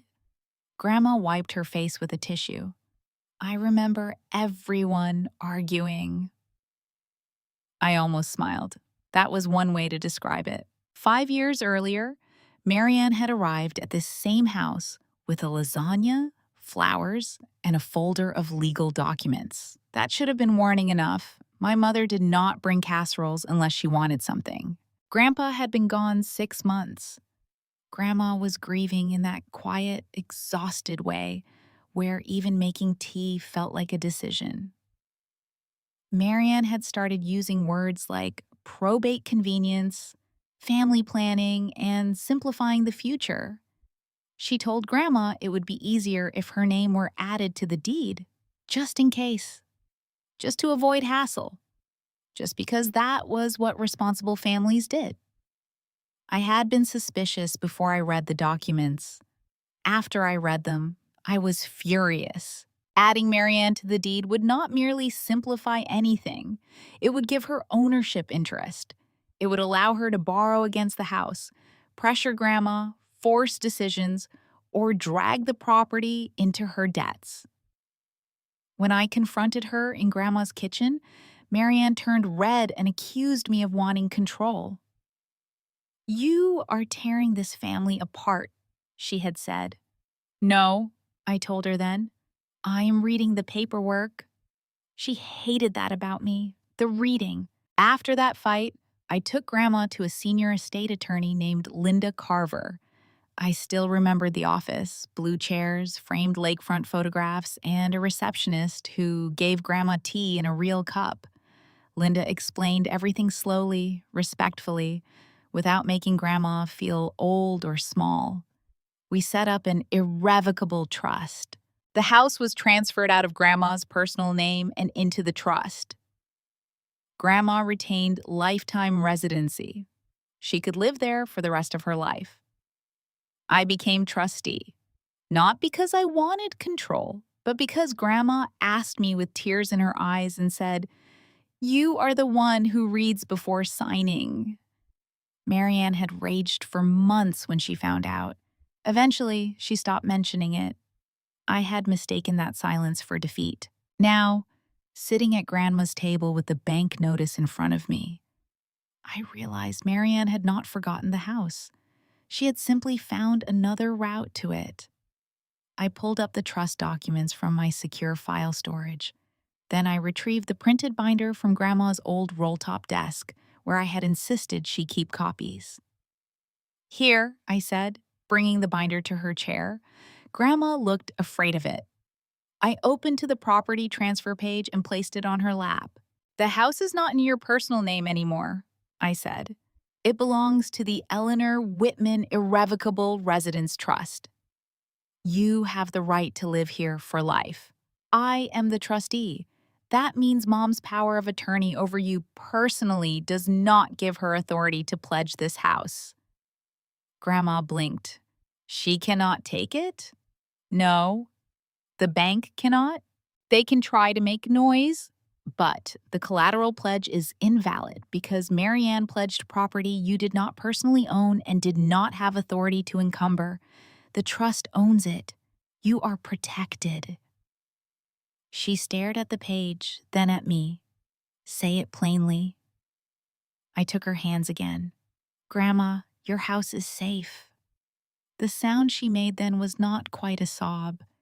It was relief leaving her body so fast it hurt. She folded forward, and I held her as she cried against my shoulder. I cried too, not loudly, not for long. But enough. Because for 1 minute, before the calls and evidence and federal jurisdiction, we were just two women sitting in the house that had survived Marianne's greed once already. When Grandma could breathe again, I made her tea. She insisted on honey even though her hands shook too much to stir it herself. I sat beside her, not across from her, while I called Marcus Bell. He answered quickly. Claire? She used Eleanor's house as collateral. A pause. Say that again. Marianne used a power of attorney signed while Grandma was medicated after hip surgery. She represented the house as collateral for Derek's commercial loan. But the property is held in an irrevocable trust. Eleanor does not personally own it. Marianne had no authority to pledge it. Marcus was silent for 2 seconds. Do you have the trust documents? Yes. Bank notice? Yes. Recorded admission? Yes. Grandma looked at me sharply. I nodded toward the laptop. I recorded the call when Marianne told me. Marcus said, send everything. Trust deed, POA if you have it, bank notice, recording, transcript if you can prepare one. I can. Of course you can, he muttered. This adds elder exploitation. It adds several things, he said. Potential false statements to a federally insured bank, fraudulent collateral representation, misuse of power of attorney, and if the POA was obtained while Eleanor lacked capacity or through deception, that is significant. I looked at Grandma.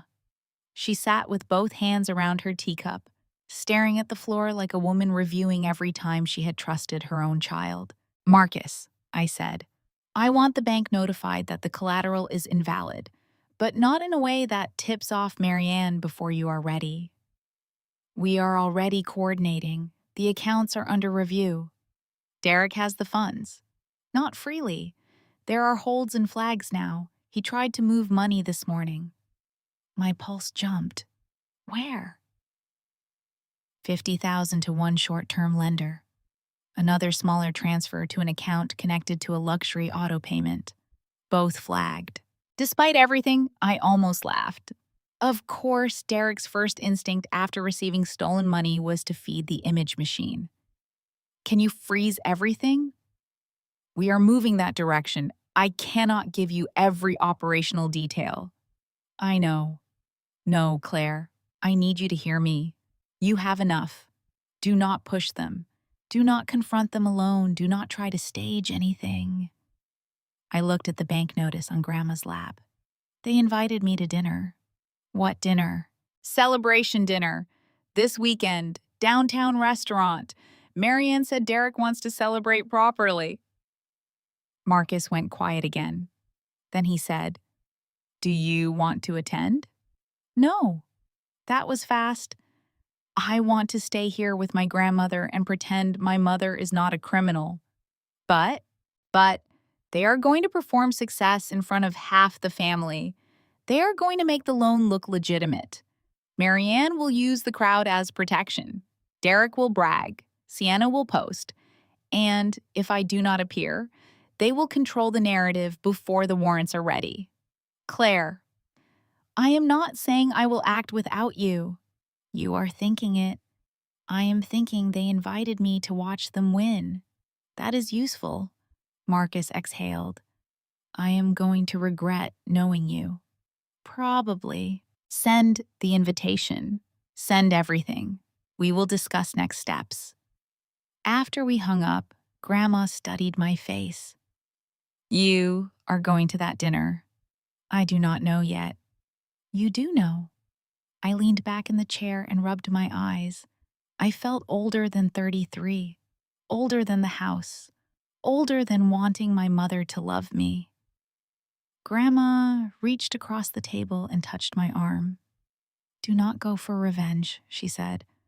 I looked at her, surprised. Her eyes were still wet, but her voice had steadied. Go because the truth needs somewhere to stand. That was Grandma. Gentle, but never foolish. I spent the next several hours building the cleanest evidence package I had ever assembled. I transcribed Marianne's call. I highlighted the exact moment she admitted to using the house. I scanned the bank notice. I pulled the trust deed, certificate of trust, property transfer record, and trustee authority documents.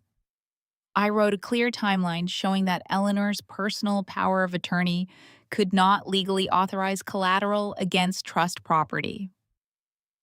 Then I added something for myself. A note at the top of the folder. This is not family conflict. This is financial abuse. I stared at that sentence for a long time. Financial abuse had always sounded like something that happened to other people. People on documentaries, people with obvious villains. But mine wore lipstick and pearl earrings. Mine hosted holidays. Mine told doctors I was dramatic and told banks she had authority. Mine used the word family when she meant access. By sunset, Grandma had fallen asleep in her chair, exhausted by terror and relief. I walked quietly through the house, touching the familiar edges of my life. The doorway where Grandpa used to measure my height with pencil marks, the cabinet with mismatched mugs, the hallway photo of me at 9 years old holding a spelling bee ribbon while Marianne stood slightly apart, unsmiling, because Sienna had cried that day. I stopped at the front window and looked out at the bare rose bushes.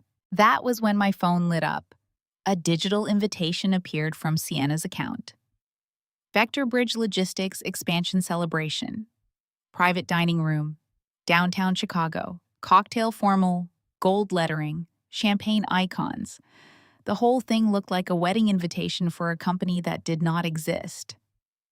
Under it was a personal message from Marianne sent through Sienna's phone because I had blocked her everywhere else. Claire, attendance is expected. You owe your sister an apology. Pay for your own plate. Maybe watching real business being done will finally teach you humility. I read it twice. Then I looked back at Grandma sleeping safely in the house my mother had failed to steal. Something inside me became very quiet again. Marianne thought Grandma's house was her final weapon. She did not know I had taken that weapon away 5 years earlier. She thought the dinner would be her victory lap. She did not know the funds were already being watched, the collateral had collapsed, and every word she had gloated over was now part of a federal file. She wanted me there to witness their success. So I decided to come, not as the jealous sister, not as the dramatic daughter, not as the useful scapegoat. I would come as the woman with the trust deed, the forged signature, the default records, the bank notice, the recording, and the truth. That night, Marianne sent me an invitation to Derek's celebration dinner. She wanted me there to watch them win. So I decided to come dressed for an execution. The invitation was so ridiculous that, for a moment, I almost admired it.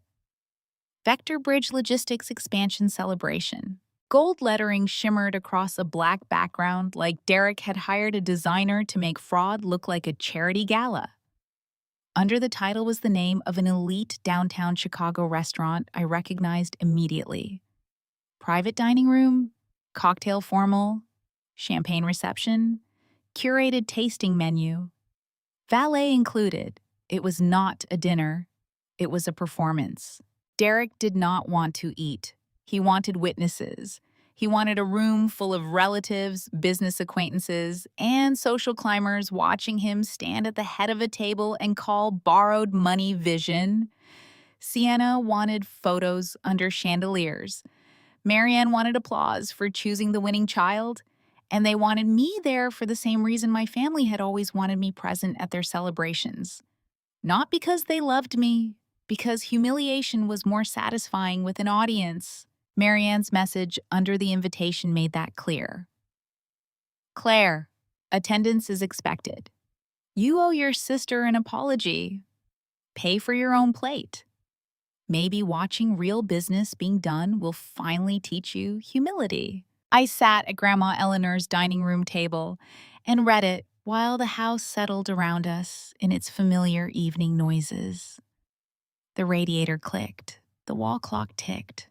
Somewhere upstairs, old pipes groaned softly. Grandma was asleep in her armchair, one hand resting near the bank notice I had taken from her and replaced with a mug of tea. For most of my life, Marianne had used invitations as summonses. Birthdays, holidays, showers, dinners, anniversaries. If I attended, I was expected to work, pay, fix, clean, soothe, or apologize. If I refused, I was selfish. This invitation was no different. It was not asking me to come. It was ordering me to stand in the room while they turned my stolen identity into champagne. I forwarded it to Marcus Bell. His reply came 6 minutes later. Do not respond yet. That was federal agent language for do not do the thing you are obviously thinking about doing. I did not respond to Marianne. I did not respond to Sienna. I did not send Derek the laughing emoji he deserved. I simply closed the message and opened my evidence folders. Preparation was the only thing keeping me from falling apart. I printed the Chase loan approval first, then the guarantor application with my forged signature, then the credit report showing the fraudulent trade line attached to my Social Security number. I printed the hard inquiry, the email headers, the time-stamped alerts, and the commercial lending pages. After that came Derek's debt trail. Merchant cash advance filings, default notices, UCC records, the Range Rover repossession timeline, screenshots of Sienna's luxury posts matched to loan dates, $40,000 advance, then the Range Rover caption, $25,000 loan, then the Rolex dinner, fresh debt, then Miami yacht champagne. Every image that had once made my sister look rich now looked like an exhibit. I printed the bank notice sent to Grandma. That one made me pause. Seeing Eleanor's address on that letter still made something hot and violent move through my chest. Marianne had tried to turn the safest place in my life into a bargaining chip. She had looked at rose bushes, soup pots, porch lights, and 30 years of paid-off security and translated all of it into leverage. I placed that document in its own folder. Then I printed the transcript of Marianne's recorded call. Your grandmother's house. It was just sitting there, doing nothing. I highlighted that line in yellow, so bright it almost looked radioactive. Next came the trust deed, the certificate of trust, the property transfer record, the documents showing that Eleanor's home was owned by the irrevocable trust, and that Marianne's power of attorney could not touch it. Those pages felt different in my hands, not like evidence, like a shield. Finally, I wrote a concise timeline, not emotional, not dramatic, just facts. Hospital call, request for social security number, refusal, threats involving Eleanor, forced entry, loan documents presented, financial folder stolen, forged guarantor application, commercial loan approval, funds disbursed, collateral notice, recorded admission, invalid collateral, attempted fund transfers. Account flags. The truth did not need adjectives. When I finished, the dining room table looked like a courtroom had exploded. Grandma woke while I was labeling the folders. She watched me quietly for a while before asking, "Are you all right?" I almost lied. Then I looked at her face and decided I was tired of protecting people from truths that were already hurting them. "No," I said, "but I am focused." She nodded like that answer made more sense than pretending. I had brought my old black leather briefcase from my apartment. It had been a graduation gift to myself after I passed my first forensic certification exam. Nothing flashy, just structured, clean, practical. I had carried it into corporate offices, depositions, audits, and conference rooms where people lied with spreadsheets. That night, I placed it on Grandma's table and began filling it. Each folder got a label: the lie, the debt, the theft, Grandma's house, the trust, federal jurisdiction. The last label made my hand pause. For years, my family had kept everything inside the soft, suffocating language of blood. Family dispute, misunderstanding, drama, jealousy, hurt feelings. But federal jurisdiction did not care who gave birth to whom. It cared about wires, banks, forged signatures, false statements, stolen identity, and money movement across regulated channels. That was the power of facts. They removed Marianne's favorite hiding place. After I packed the briefcase, I drove back to my apartment. The landlord had finally repaired the door properly, but I still checked the lock 3 times after stepping inside. My place looked exactly the same as before, and completely different. The counter where Derek had placed the gold pen, the desk where Marianne had stolen my folder, the trash can that had swallowed the torn loan pages while I thought I had won. I showered, but the hot water did not relax me. I ate half a sandwich standing over the sink and tasted nothing. Then I opened my closet. Sienna would arrive at the dinner dressed like a woman auditioning for wealth. Marianne would wear something tasteful and expensive enough to communicate sacrifice. Derek would wear a suit purchased on debt and confidence. I chose a black tailored pantsuit. Not glamorous, not soft, not designed to attract or impress. It fit cleanly at the shoulders and made me stand straighter. I paired it with low black heels, small earrings, and my hair pulled back neatly from my face. When I looked in the mirror, I did not see the daughter who had begged for scraps of approval. I saw someone ready to testify. That should have strengthened me. Instead, I sat on the edge of my bed and almost could not move. The quiet before confrontation is where doubt becomes loud. Was I being cruel? That question surprised me, but there it was. Was it cruel to expose them in public? Was I becoming like Marianne, using a room full of people as a weapon? Should I let Marcus handle it privately? Should I stay home with Grandma, let the FBI freeze the accounts, let lawyers and agents do their work without my voice? Then the older questions came, the ones Marianne had planted long before this case. What if I was overreacting? What if I was dramatic?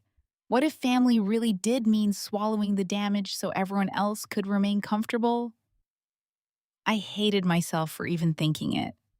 I reached for the small box on my nightstand where I kept old cards from Grandma. There were not many. I did not keep much sentimental clutter, But Grandma's cards were different. They were proof that, somewhere in my life, love had written itself down. I found one for my 25th birthday.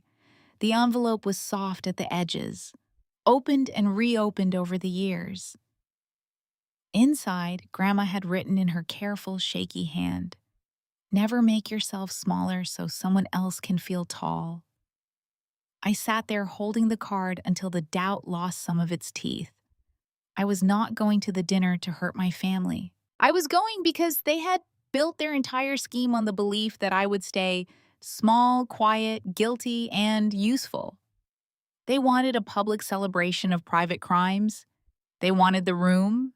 They wanted the story. They wanted my silence as decoration. This time, I would not provide it. By the time I parked near the restaurant the next evening, the sky over downtown Chicago had turned a deep blue black, and the buildings glittered like money pretending to be stars. Valets moved between luxury cars with practiced smiles. Through the front windows, I could see chandeliers, white tablecloths, dark wood, and people who knew how to make dinner look like a transaction. My phone buzzed before I got out. Marcus. Funds frozen? Warrants pending? Keep them talking. Do not interfere with agents on arrival.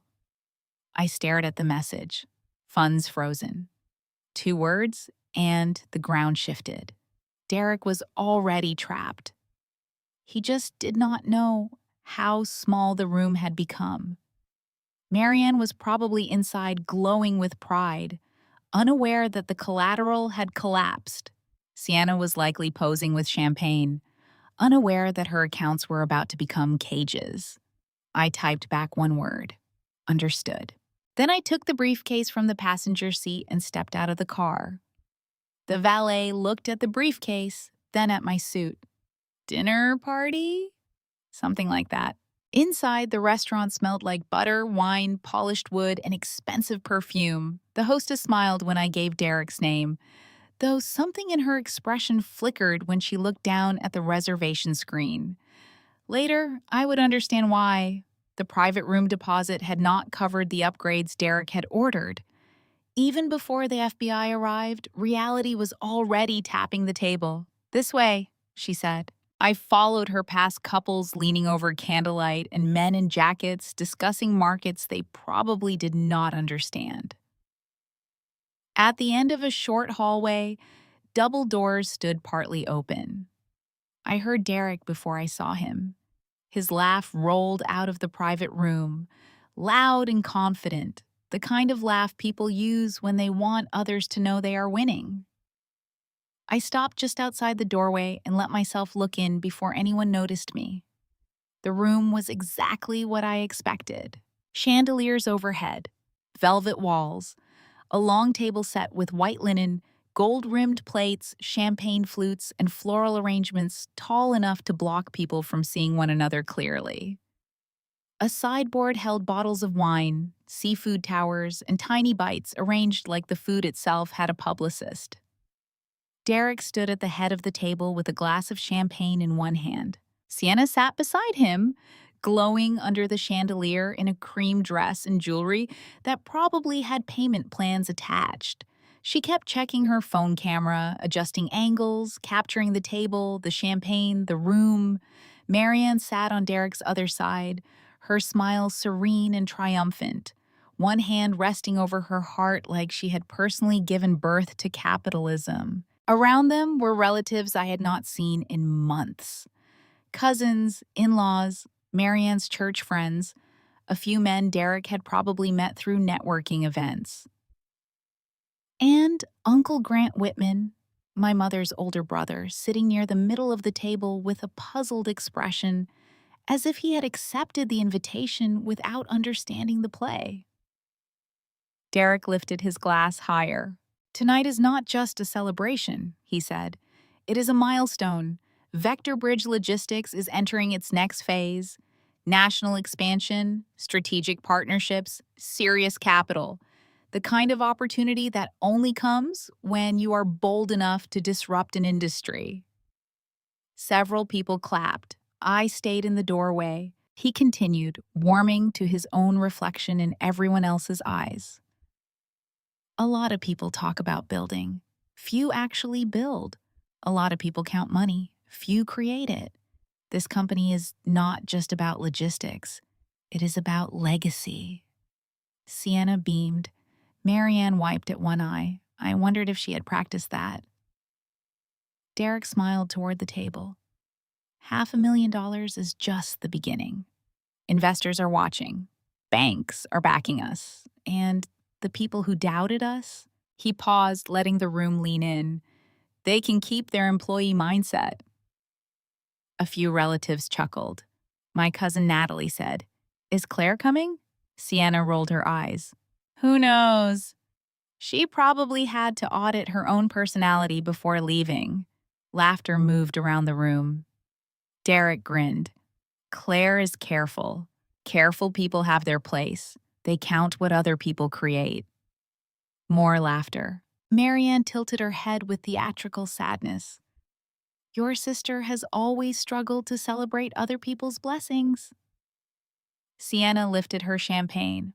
Well, some of us manifest, some of us spreadsheet. That got the biggest laugh. I stood in the doorway and let every sound land exactly where it belonged, not in my heart, in the record. Because Marcus had been right. Keep them talking. Derek raised his glass again. To Vector Bridge, to expansion, to family that believes in vision. That was when I stepped into the chandelier light. The laughter thinned, then died. Sienna saw me first. Her smile froze. Marianne's eyes dropped instantly to the briefcase in my hand, and, for the first time that evening, fear touched her face. Derek recovered fastest. Men like him always mistake recovery for control. Well, he said loudly, look who decided to join real business. I walked to the opposite end of the table and set the black leather briefcase down gently. The sound was small. The silence after it was not. Derek came to dinner to celebrate money. I came to explain where it really came from. Derek came to dinner to celebrate money. I came to explain where it really came from. For a moment, after I set the briefcase on the table, nobody spoke. The private room seemed to hold its breath around me. Champagne bubbles moved silently in glasses. A candle flickered near Uncle Grant's plate. Sienna's phone was still raised halfway, frozen in recording position, her camera aimed at the long table like she had expected to capture admiration and caught a funeral instead. Derek recovered first. Of course he did. Men like Derek believe silence is just an empty space they are entitled to fill. Claire, he said, spreading his arms in a generous host gesture. You made it. We were just talking about the difference between people who build and people who count. I heard. Sienna lowered her phone and looked me up and down. Wow, funeral director chic. A few people laughed nervously, not because it was funny, but because they did not yet know which side of the room was safe. Marianne stood. Claire, she said in the voice she used at church luncheons, soft and controlled and completely fake. A word. She did not wait for my answer. She walked toward the hallway, expecting me to follow the way I had followed her instructions my entire life. I looked at Derek. Do not start without me. His smile tightened. Then I followed my mother into the hall. The second we were outside the private room, Marianne's mask fell so completely, it was almost impressive. Her face hardened. Her eyes were bright with rage. What do you think you are doing? Attending the celebration. You said my presence was expected. Do not be cute with me. I am not feeling cute. She stepped closer, lowering her voice. You will not embarrass your sister tonight. I looked through the open doors at Sienna, who was whispering urgently to Derek while pretending not to watch us. You mean the sister who helped break into my apartment? She was worried about her future. So was I. Marianne's mouth twisted. You are not going to ruin this for them because you are jealous. Derek and Sienna are entering a higher class of life. They are building a brand. Your bitterness has no place in that room. A brand built on fraud usually has a short shelf life. Her eyes flashed. You listen to me. You leave now quietly, and maybe I can still convince the family that you had another one of your episodes. There it is. What? The diagnosis before the truth. You always reach for that first. She leaned in until I smelled her perfume, something floral and expensive that belonged in nicer rooms than this conversation. I will cut you off from this family forever. I felt the old reflex then, that tiny child inside me who still flinched at being unwanted. But behind it came something stronger. Tiredness, clarity, the weight of every document inside my briefcase. I said, you keep threatening me with losing people who never chose me.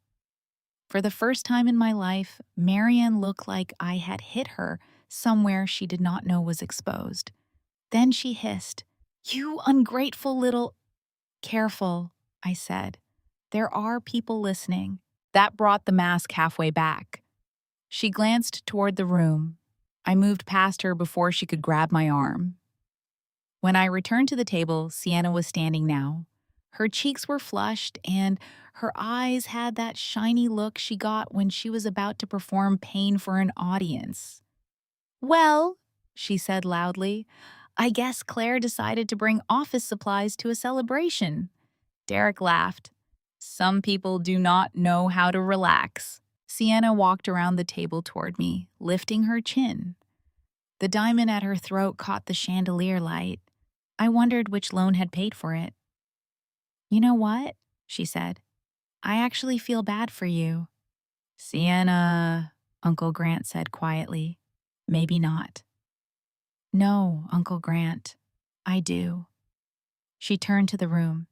She shows up in black, with a briefcase, looking exhausted, because she cannot stand that I am happy, that we are successful, that my husband is not some little cubicle drone.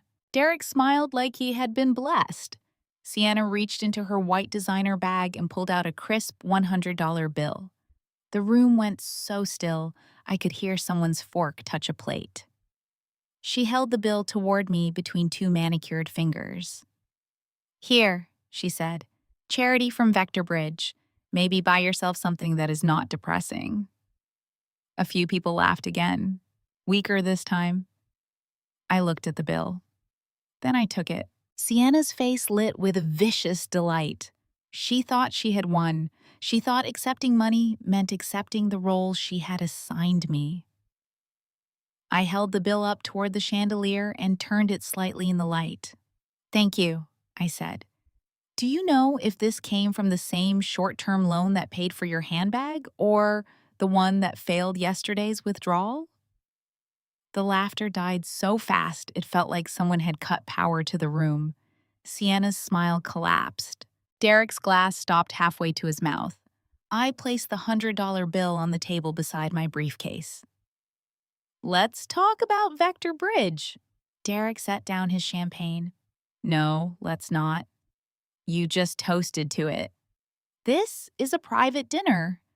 With a borrowed company, stolen collateral, and my forged signature."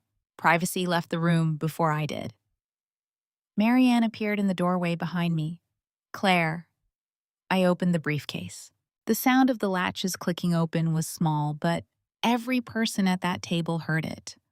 I removed the first folder. The lie. Derek scoffed. "Is this supposed to be some kind of presentation?" "Yes." "Then let me save you the embarrassment." Vector Bridge secured strategic financing because banks recognize potential. "Name one investor," he smiled. "We have NDAs. "Name one signed client." "Confidential." "Name one employee on payroll." His eyes hardened. "You are out of your depth." "No," I said, opening the folder. "You are out of money." I placed the first pages on the table. copies of the Chase approval email, the commercial loan summary, the borrower information, the amount. Vector Bridge did not receive investor funding. No venture firm backed you. No angel group begged to participate. No strategic partner released capital. You received a $500,000 commercial loan from Chase Bank. People began shifting in their seats. Derek's face reddened. Debt is a tool. Not when you lie to get it. I opened the second folder, the debt. This is the part where startup language becomes English. I laid out the merchant cash advance filings first, then the default notices, then the UCC records, then the Range Rover repossession timeline. 3 active defaults: daily withdrawals bouncing, operating account overdrawn, lender recovery action initiated against the vehicle Sienna posted as proof of success. Sienna's lips parted. Derek. He did not look at her. I continued because momentum mattered now. Every luxury post had a loan behind it.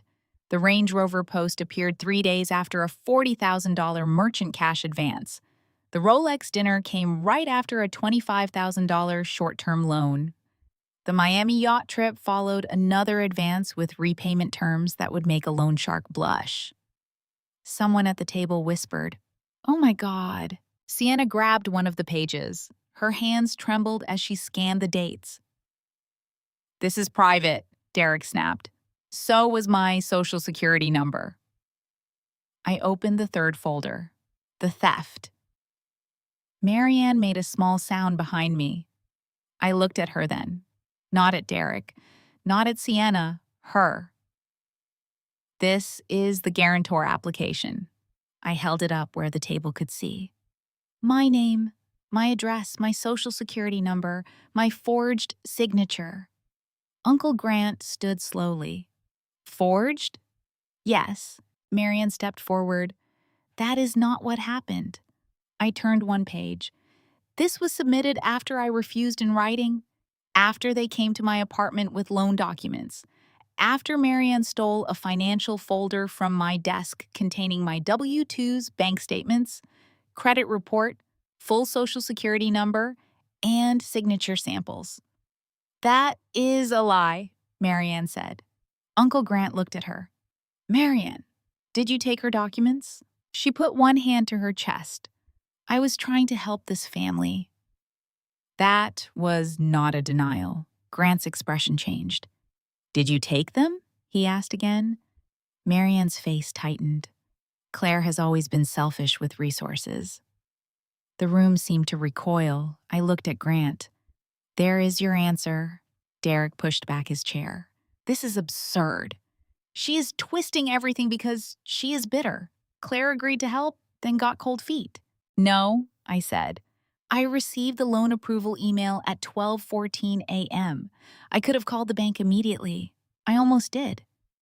Marianne's eyes narrowed. I picked up the next page.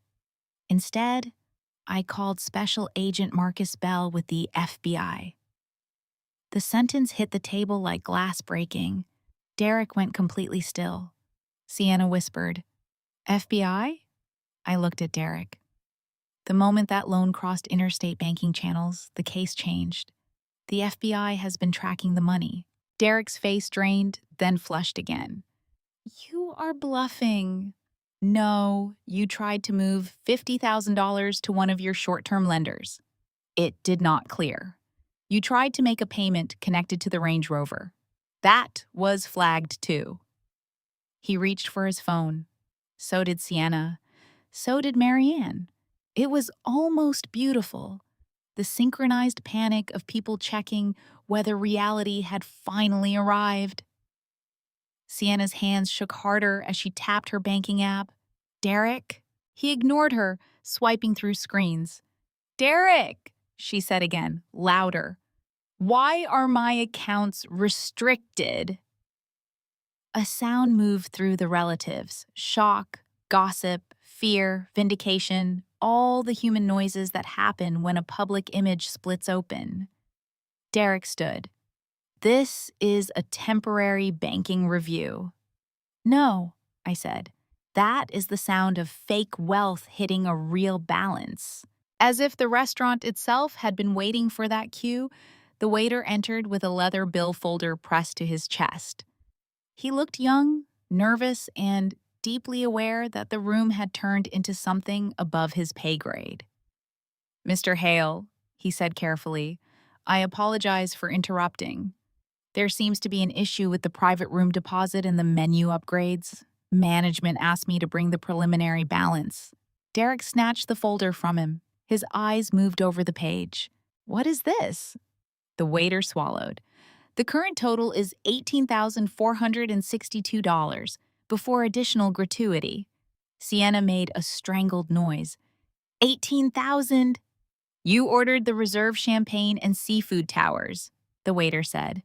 Derek pulled out a black card and shoved it toward him. "Run it." The waiter disappeared. Nobody spoke while we waited. He returned less than 2 minutes later, red-faced. "I'm sorry, sir. It was declined." Derek grabbed another card. "Try this." The waiter went out again, came back again. "I'm sorry." Sienna fumbled for her bag. "Use mine." "Sienna," Derek said through his teeth. "Use mine." The waiter took it, returned. "I'm very sorry, ma'am." Sienna sat down as if her bones had failed. Her declined card did what my evidence had not fully done. It made the lie physical, immediate, undeniable. A room full of people could argue about documents. Nobody could argue with a waiter holding 3 dead cards beside melting ice sculptures and untouched caviar. Marianne, seeing the room turn, did what she always did when trapped. She reached for someone weaker.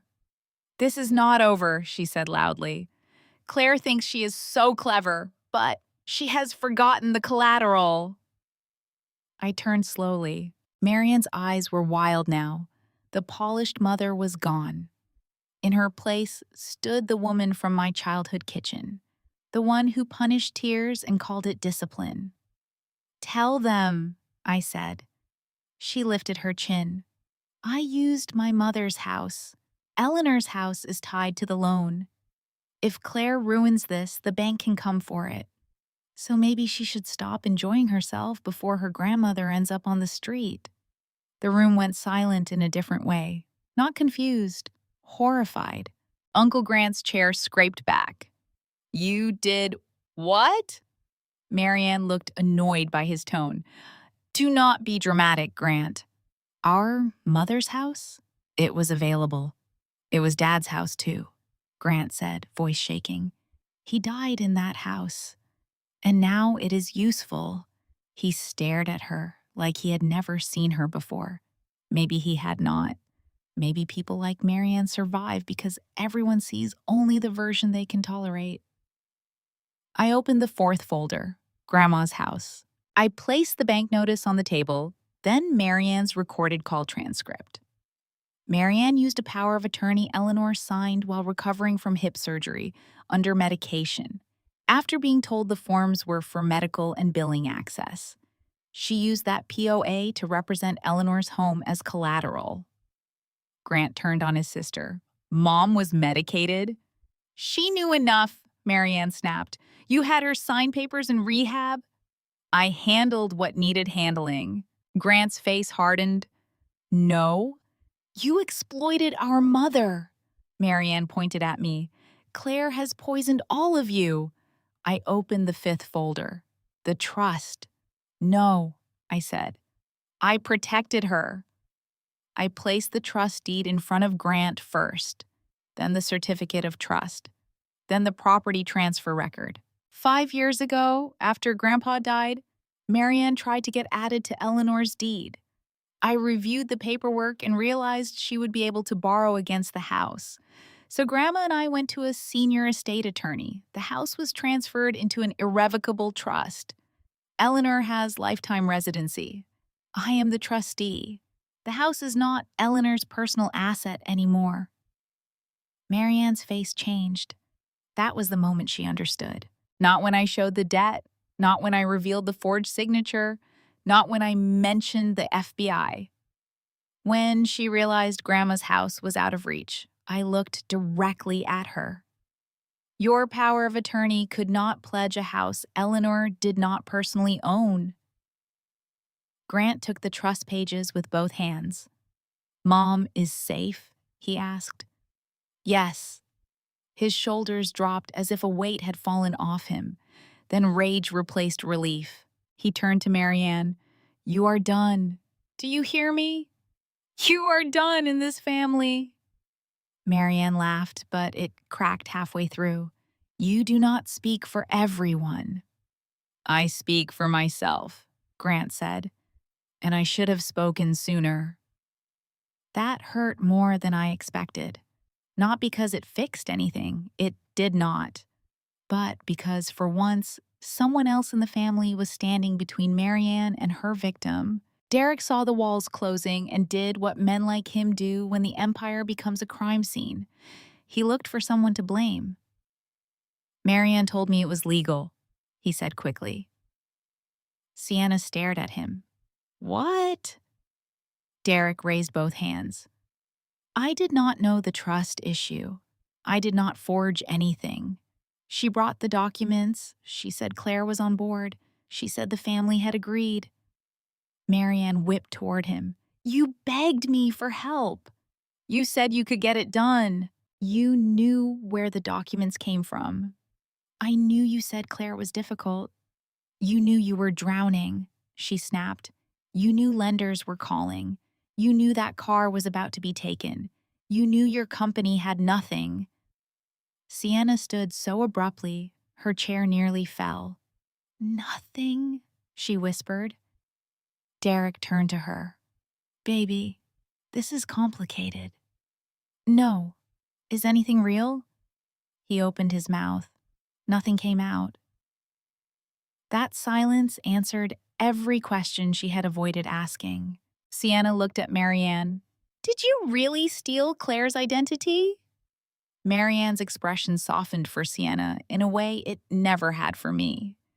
Even trapped, even exposed, her instinct was to protect the golden child from truth's sharpest edge.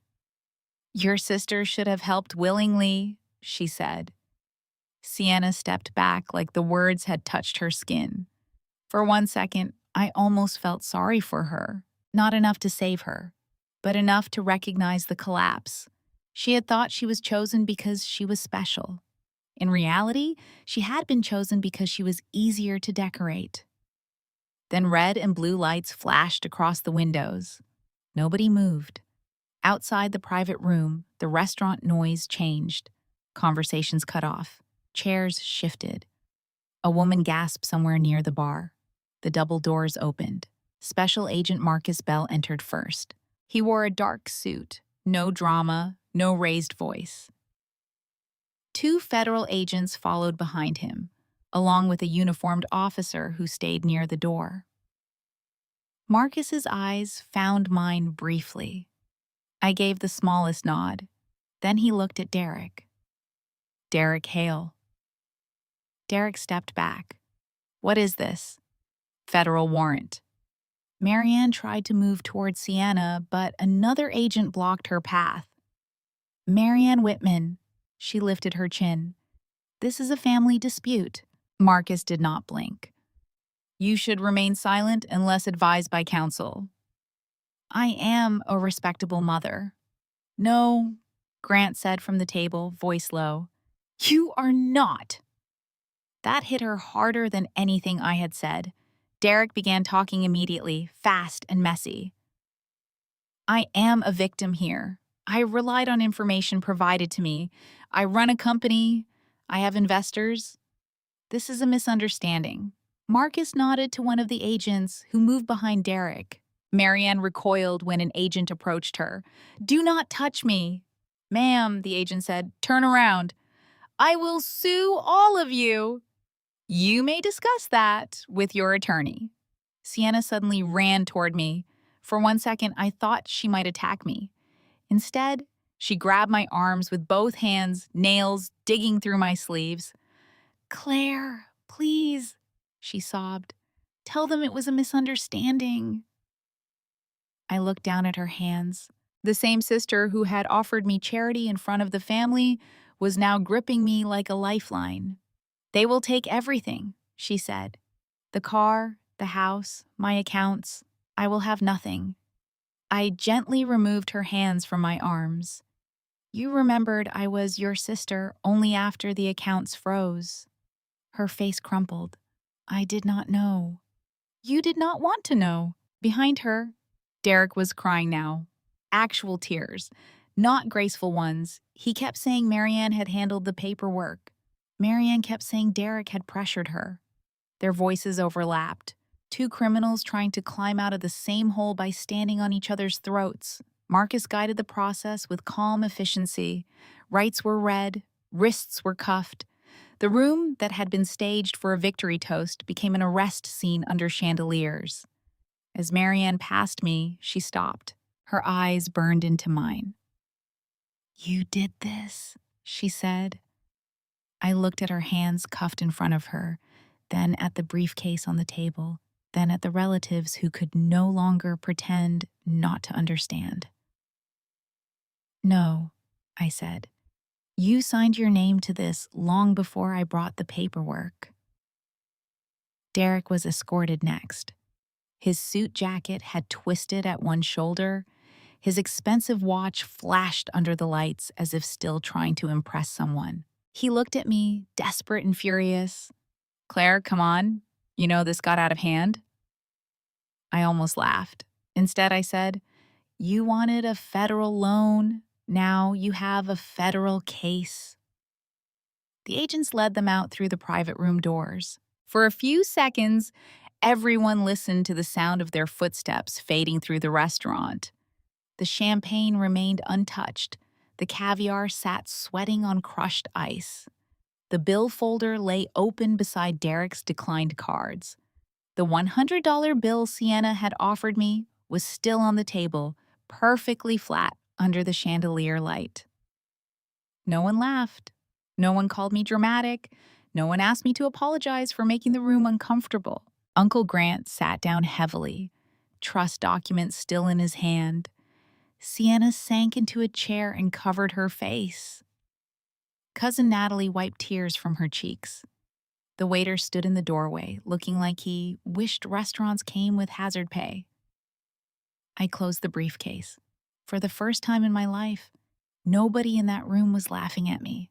1 year later, I opened the glass door to my own office in downtown Chicago and stood for a moment beneath the brass nameplate. Claire Whitman Forensic Advisory. I had seen my name on diplomas, court exhibits, tax forms, bank alerts, forged documents, and police reports. But seeing it there, polished and permanent on a door I had paid for with clean money, felt different. It felt like ownership. My firm was not large. Not yet. 3 offices, a conference room, 2 junior auditors, 1 paralegal consultant, and a receptionist named Marisol, who could spot a fake invoice faster than most managers could open a spreadsheet.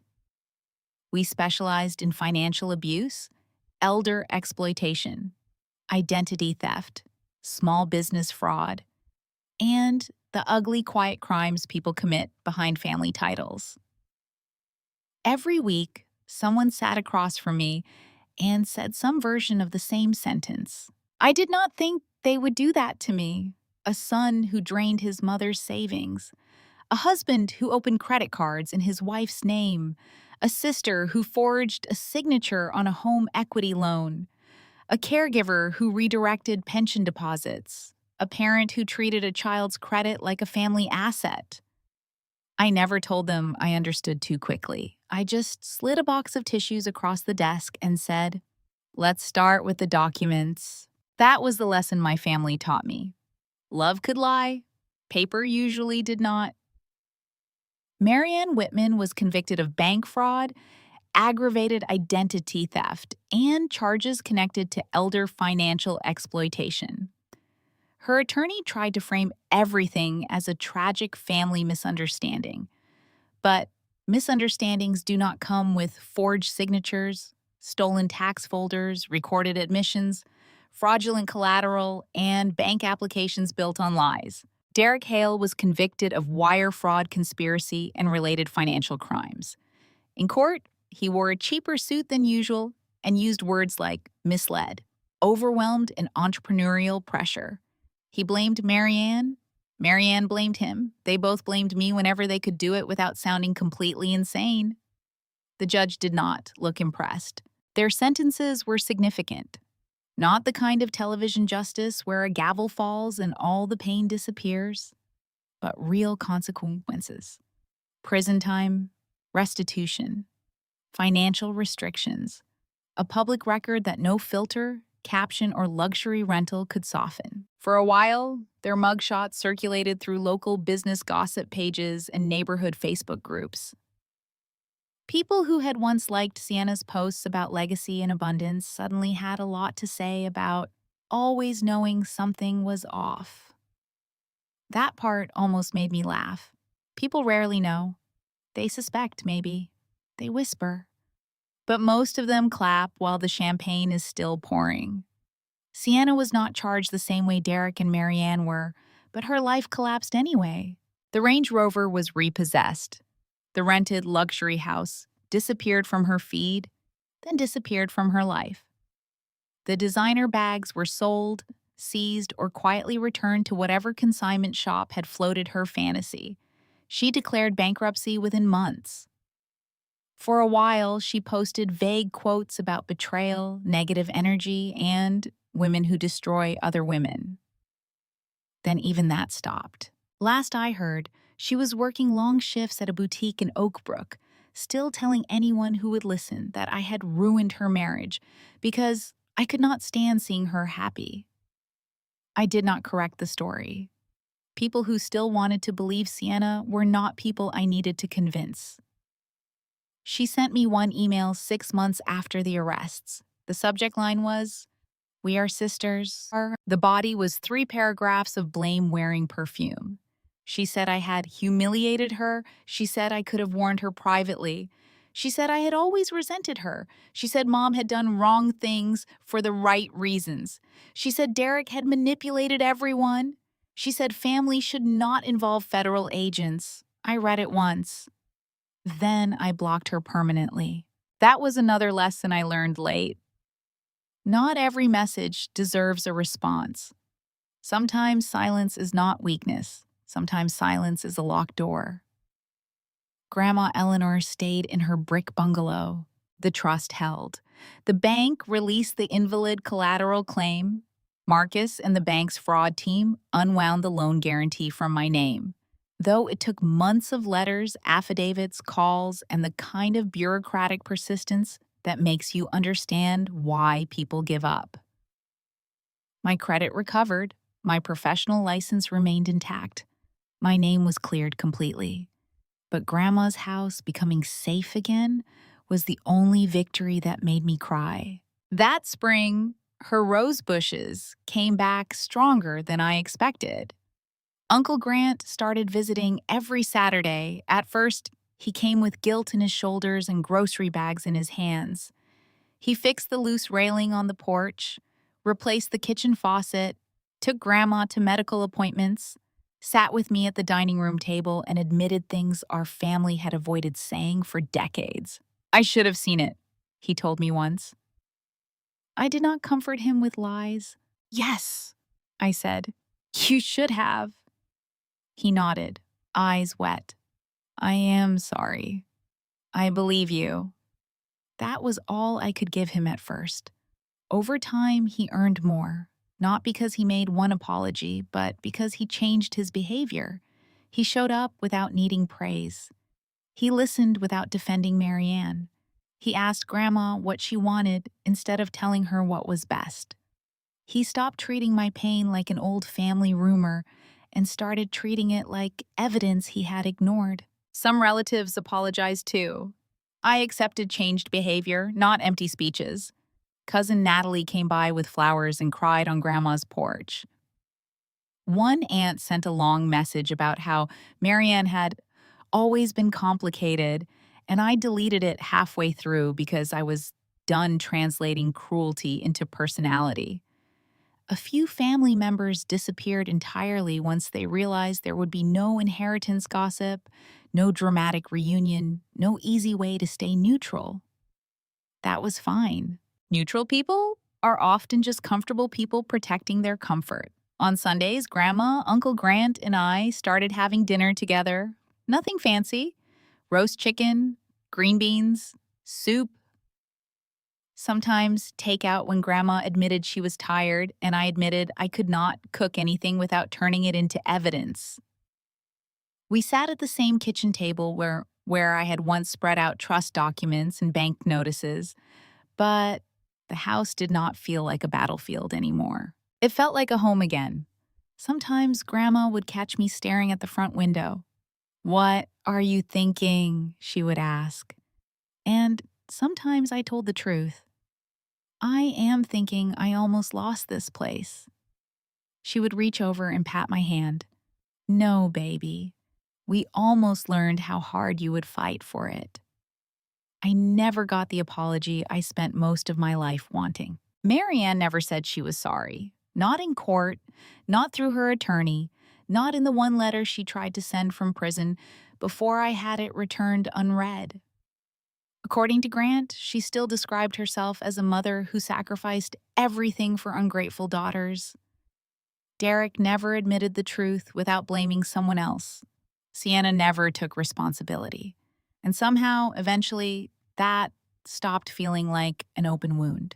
For years, I thought healing required confession from the people who hurt me.